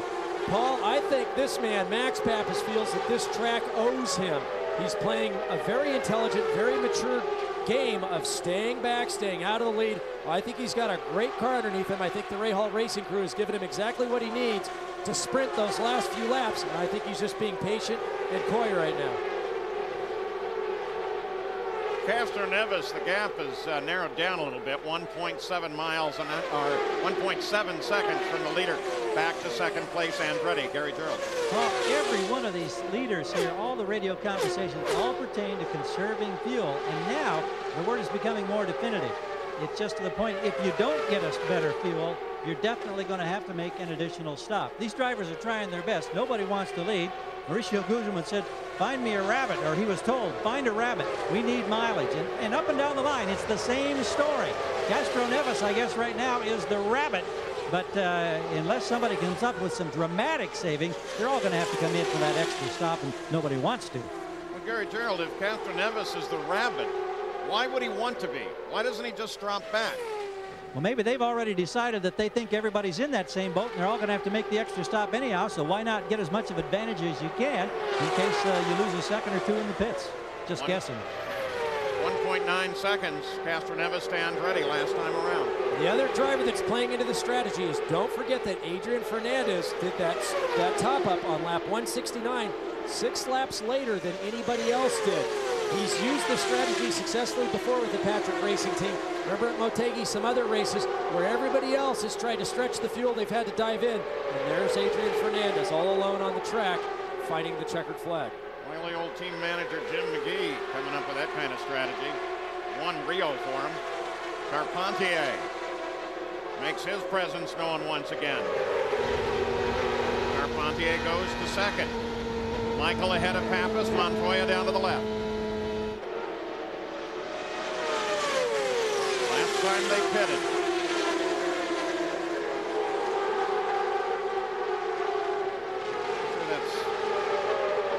That's at all accurate. Just remember, they all came in under the yellow under lap 163. And once again, Fernandez came in 6 laps later on lap 169 to top up. And on that onboard briefly, you could hear Max lifting again. Everybody's on a lap 163 stop with the exception of Fernandez.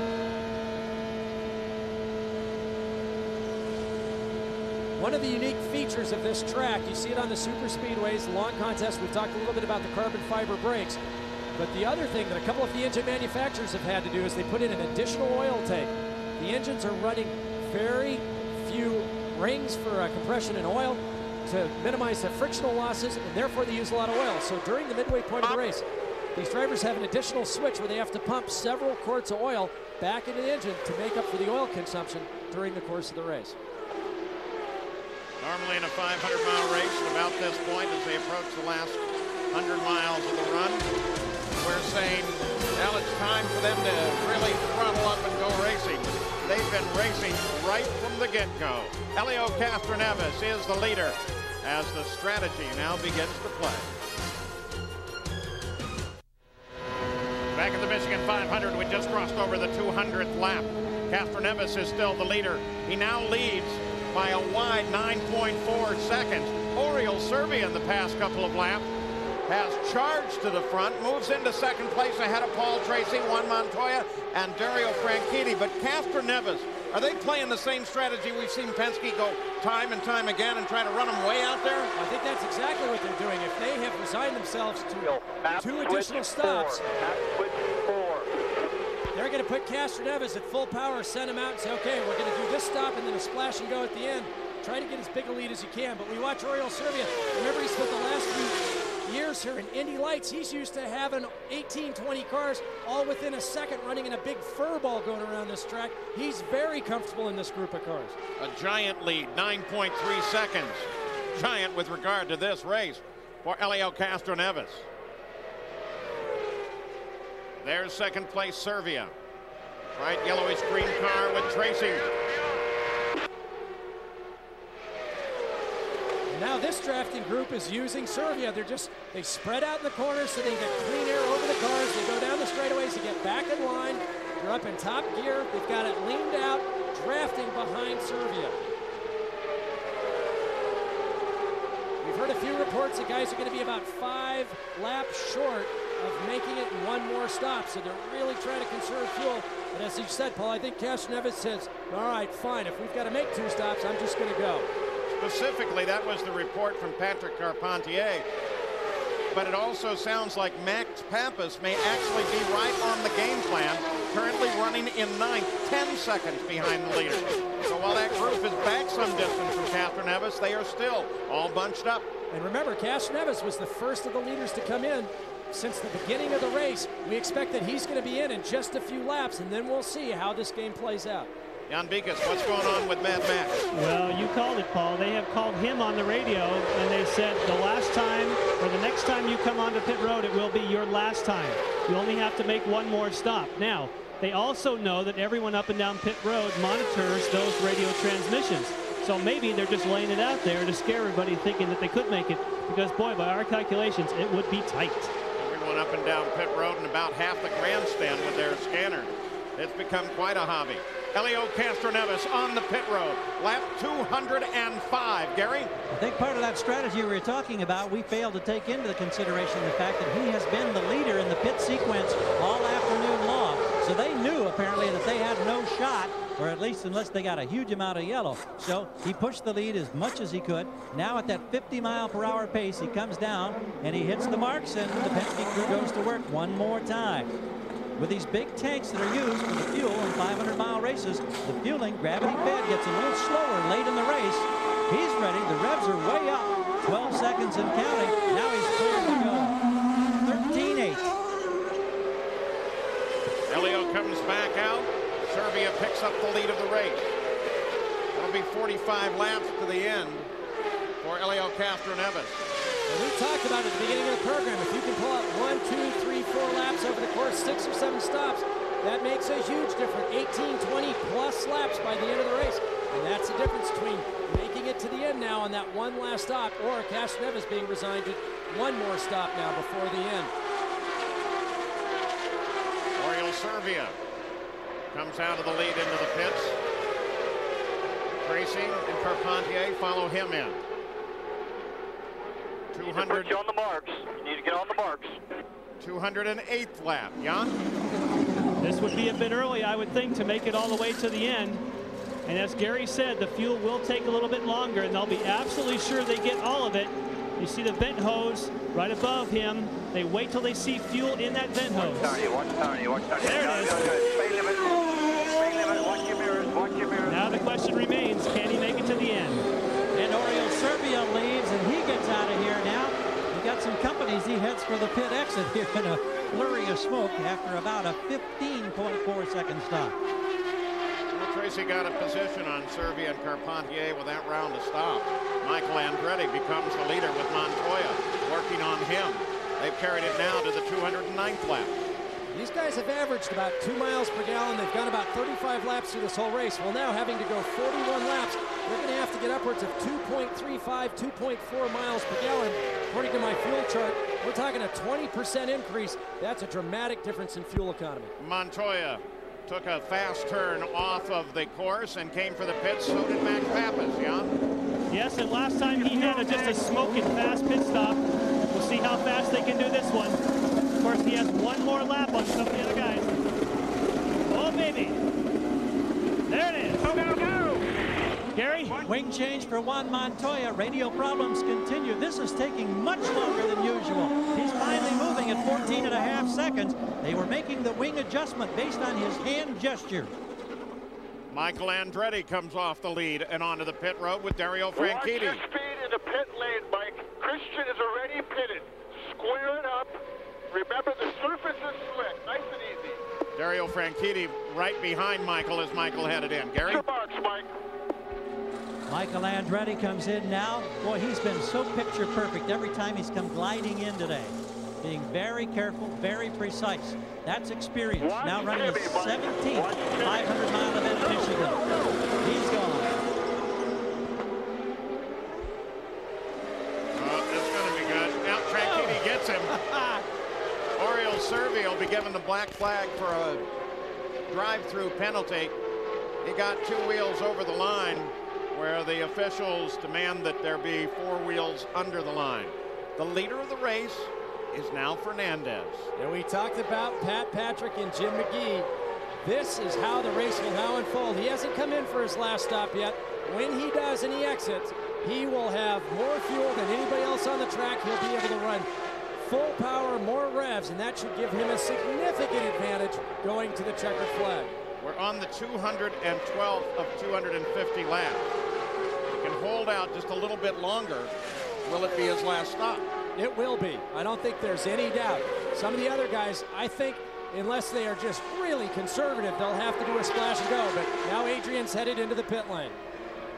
So Fernandez comes in to make what I'm sure Patrick Racing hopes is his last stop. The question is, will it be? It seems like everyone else probably going to be dropping into the pits for a splash and go right at the end of the race.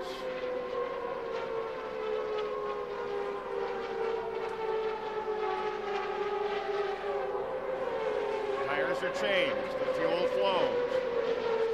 Clearing out some debris on the right rear of the car. Well, they had problems getting that debris out of there. Adrian started to creep, and they were still tugging. I don't know if they got it all out or not. Yeah, one of the guys came over and said, let him go, grabbed his shoulders. And a big change on the front wings on Fernandez's car as well. Elio Castroneves takes the lead back over. So, did Fernandez cut it close enough? Can Castroneves drive away? We'll be back after these messages and a word from our ABC station. The Michigan 500 on ABC Sports, brought to you by Brewery Fresh Budweiser, official beer of CART. This Bud's for you. You're looking down on the Michigan Speedway from the Honda Helicam. Elio Castroneves has just completed his 219th lap of the 250 scheduled. We have had 124 unofficial lead changes, 44 officially among 10 different drivers. Castroneves leads. Adrian Fernandez came out into second place, and there's where the game is. Castroneves trying to get as much of a lead as he can on the remainder of the field so that he can dart into the pits for a splash and go and finish this race in front. While Fernandez, by all good guesses as we look at the pit summary, and Servia suffers heavily because of his penalty, by all guesses, Fernandez goes all the way to the end as they go 4 wide again. Gary? I can't believe it every time I look up and watch him go 4 wide into that first turn. We just got word from the Fernandez camp. They think they've got the fuel. They think that being last in the sequence, that he can get here. And that, of course, as you said, is the absolute... Oh! Christian Fittipaldi gets in trouble. Takes a long ride on the grass. The car stays to the ground. and he doesn't touch a thing. The only thing that came off was the front shock cover. The only wild card, the only variable was the yellow flag, Paul. This is just what the other drivers were praying for, racing with Adrian Fernandez. Christian has had enough, though. He throws the steering wheel out of the car and starts to unbuckle. Well, he just darts right up. He misjudged the pull-out. He pulled hard to the left and made contact with the right front wheel. And there is the luckiest man in this race yet today. He's limping, though. That car took a heck of a ride. It may not have had any specific damage, but going through the grass at 230 miles, it looks like he banged his knee or his ankle. Up on his helmet there, that's the Hans device that Christian is wearing, trying to help protect from neck injuries, neck and head injuries. You can see him. He pulls out, nearly gets Max Pappas as well, clips the back of his teammate's car, Michael Andretti. Christian Fittipaldi is so fortunate this car didn't hook wheels in the grass or over those access roads and start to tumble. Very, very fortunate. Now watch, he makes a dramatic move pulling out from behind Michael. Comes out, nearly collects Max Pappas. Just completely misjudged, pulling out to the left there on the way down the back straightaway. I'm worried about Christian, though, limping away from the car like that. He's a superb athlete. And now ask this kart safety team, they've got to help him. He runs triathlon all the time, so to think that he has any kind of injury from that, the bouncing certainly would have done that to him. Max Pappas, I don't think Pappas missed Fittipaldi by more than about 4 inches. Castroneves still the leader.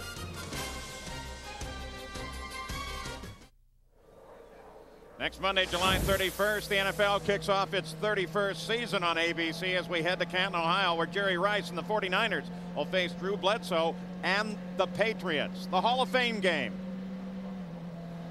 We're under caution once again at a most opportune time. It's because of the incident involving Christian Fittipaldi. Yellow helmet back there. This was a most frightening accident. He just barely missed Pappas. And Pappas almost got over into Tracy. And until you've driven on a super speedway, you can't understand the feeling of helplessness when something goes wrong. You have no idea how fast you're going until you get off. Keep in mind, Christian was probably doing 245 miles an hour plus when he hit the grass. Castroneves up crowding the pace car. His team was laid out, ready to refuel him. Paul, he is. There he goes. He made the turn, Gary. Yeah. So Helio Castroneves comes off the lead and into the pits. He did, in fact, need fuel. At the starter stand, they're saying 1 more lap to go. Excuse me, Montoya comes in too. It's going to be a little longer than that. I thought for a moment they were going to get caught with the field increasing speed to come to the green. Montoya and Castroneves both make their stop. Final load of fuel, and they are giving him fresh Firestone rubber as well. No aerodynamic changes. It's a quick fuel complete, 9 seconds. So he is gone, and Montoya is right behind, and Montoya goes by him. Montoya got him just at the blend line, but I think it was clean to the blend line. So Montoya, Castroneves, they both stop. It's going to be a sprint to the finish. Paul Tracy back at Michigan is on pit road, getting a splash and go. Speed limit, and no violation on the exit. No violation on the exit. No new tires for Paul Tracy. Fuel position is correct, so you're getting ready for a green flag the next time by. No mistakes on that exit, though. Next time by, he will get the green and all the fuel he wants to use. Juan Montoya and Helio Castroneves came out 8th and 9th. We saw Castroneves get fresh tires, and that would seem to me beyond the fuel to be the real advantage you want to get. Well, I think it is. We talked about track position all day long and the advantage that Fernandez would have, but with this yellow flag, that's all gone out the window. Coming at the back of the field like Tracy has means absolutely nothing. You watch Castroneves, Montoya, and Tracy, within a couple laps, they'll be back at the front. Lot one. Adrian Fernandez, Carpentier, and Petty. Top 3 pace comes up. They are not going to give it the green. No green on that start. Gary Gerould. we did not have a good look at Montoya on his stop. We were with Castroneves. We saw Castroneves get the fresh tires. Just checked with Montoya's crew. He did not change tires, so he's got old Firestones on. He does have the fuel, however, that he can go full rich to the end. Now let's check at the other end of the pits with Young. Well, during the caution flag, they called to Max Papis and said, Max, we're a little disappointed in your yellow fuel mileage. He says, oh, I'm sorry. Then he calls back a few minutes later and he says, just make sure you tell me when I can blow past all these guys. Well, they just called him now and said, you got all the fuel you need. Go for it. Have at it. Look at the field summary. Papis is 5th. Going green, hold on.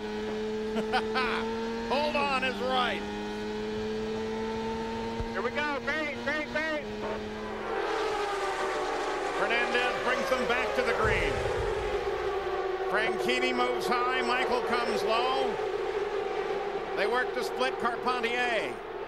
Michael gets down under him, goes to 2nd. And this is the Saturday night main event, sprint to the finish. Castroneves, the only guy with fresh tires. It'll be a slight advantage. Franchitti comes back at Carpentier.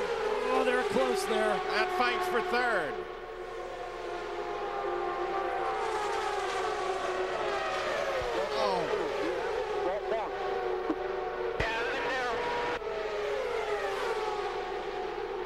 Any courtesy that the drivers have been extending to one another during the course of this race is about to evaporate. You used to be my friend. Michael Andretti takes the lead away from Fernandez.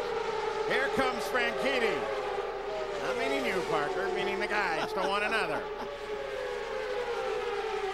Max Papis now begins to work on Carpentier for 4th. There's Papis down low on Carpentier. Fight for 2nd. Fernandez grabs 2nd.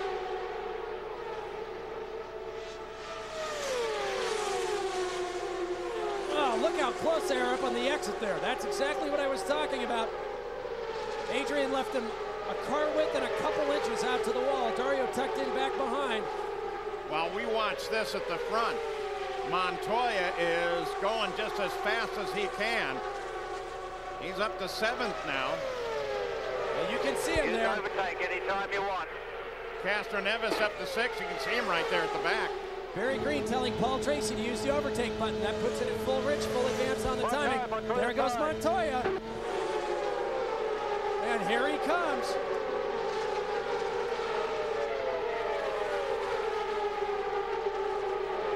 Montoya's not been up at the front of the field since the 164th lap, but he spent a lot of time in 2nd place.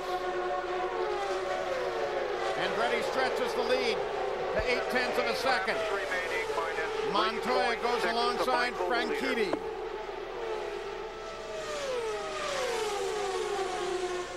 Fernandez has fallen all the way back to 5th.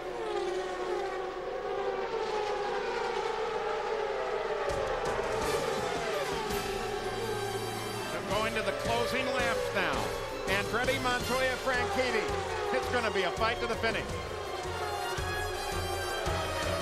Since we've been away, Juan Montoya has moved up to do battle with Michael Andretti, and they have been seesawing back and forth in a battle for the lead. Andretti has just taken the lead back from Montoya. At the same time, Dario Franchitti and Max Papis are battling for 3rd. But on the last couple of laps, Papis is showing a little smoke or a little vapor, something at the back of the car. Here comes Montoya once again for the lead. And the 240th lap. And the gloves are off between these two. They've been chopping each other, taking the air off each other's car. I think Montoya's got a stronger car underneath him right now, but he can't break the draft with Michael. He's been able to extend it 8, 9 car lengths, but then Michael picks up the tow and goes right back. Look at Montoya, push him up high, going down into the first corner.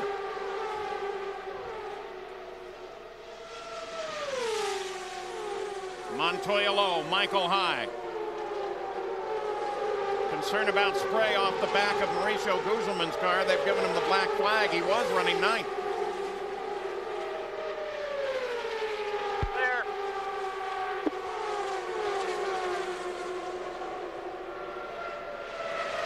This is the fight for the lead in the Michigan 500. But these aren't the only two really in this fight. Every once in a while, you'll hear the voice of the spotter just say clear, letting the driver know that he can move up or come down. Last time around, the scoring computer showed the interval first to second at 1/1000th of a second. Michael and Juan are giving each other room, but they are definitely pushing each other to the far ends of the groove, up into the gray. Whoa, look at the move down across. Juan saw Michael come up for the draft. He cut right back down to the bottom.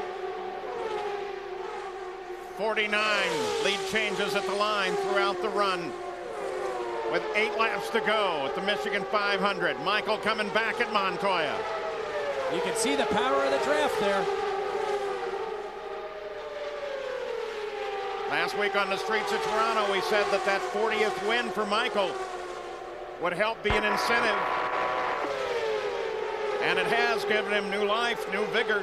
Pappas continues to battle with Franchitti for third. Then Carpentier, Castroneves, and Fernandez.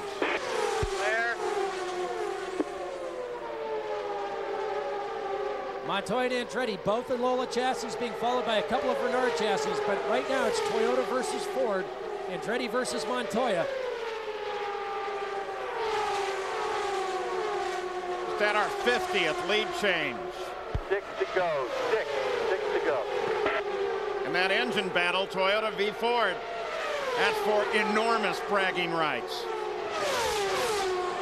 For Juan Montoya, this is his 4th 500-mile race. For Michael Andretti, his 37th.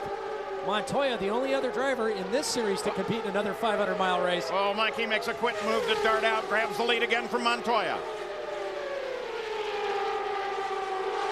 And right now, these two are trying to figure out the ultimate strategy that puts them 5 to go. 5 to go. a nose ahead right there at the start-finish stripe. Do they have to be high or low going down that back straightaway into the last corner so they can draft up and lead coming off of turn 4? Maybe you want to be second. Maybe you've got enough time to pop out and draft by.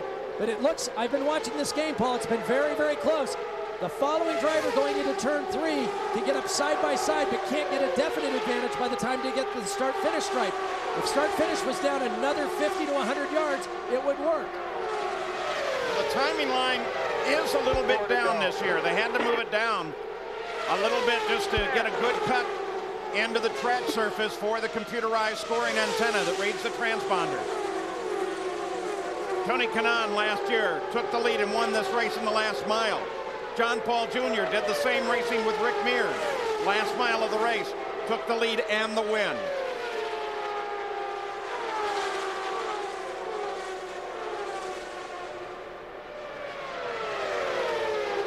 You can see that time what Montoya did is he blocked off the inside going into turn 3. Whoa, left Michael the high side.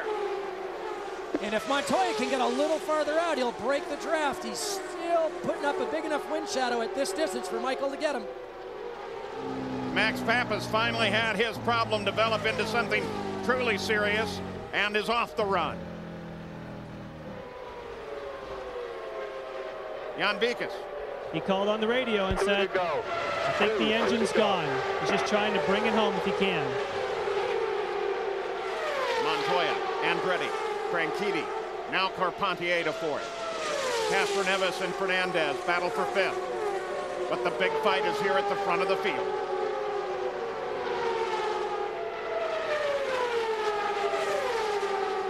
Will it play out this way? Will you be able to draft on that last lap down the backside? Let's see if Montoya can come back before the start-finish stripe. It doesn't look like it. Last lap, 1 to go. Michael wanted the lead with 1 lap to go. I'm surprised at that. But Juan takes it back. Montoya down inside. Montoya takes the lead of the race. Carso Marquez, a slower car just ahead. Michael darts out on the backstretch. Michael tries to get it down inside. Montoya's going to stay right there on the outside. The slower car is just ahead. Montoya. Now Andretti, and they almost touched. They may have touched. The slower car is going to be a factor as Montoya brings him to the line. And Montoya takes the Michigan 500. What a finish. 4/100ths of a second. Montoya over Michael. And Montoya's 9th career win. What a brilliant move. Michael Andretti thought he would box Montoya behind Marquez. Instead, Montoya picked up Marquez's draft and was able to use that to pull ahead of Michael Andretti. The timing couldn't have been any more perfect. So Juan Montoya has taken the win at the Michigan 500. Here's the last few hundred feet. Michael's thinking, good, I've got him boxed in, but no, instead, Montoya picks up the draft behind Marquez and pulls a car length in front of Michael. Once again, an unbelievable finish to the Michigan 500. We promised you some driving, and there has been today, but Montoya has proven to be the best among all the drivers at the Michigan 500. We'll be back.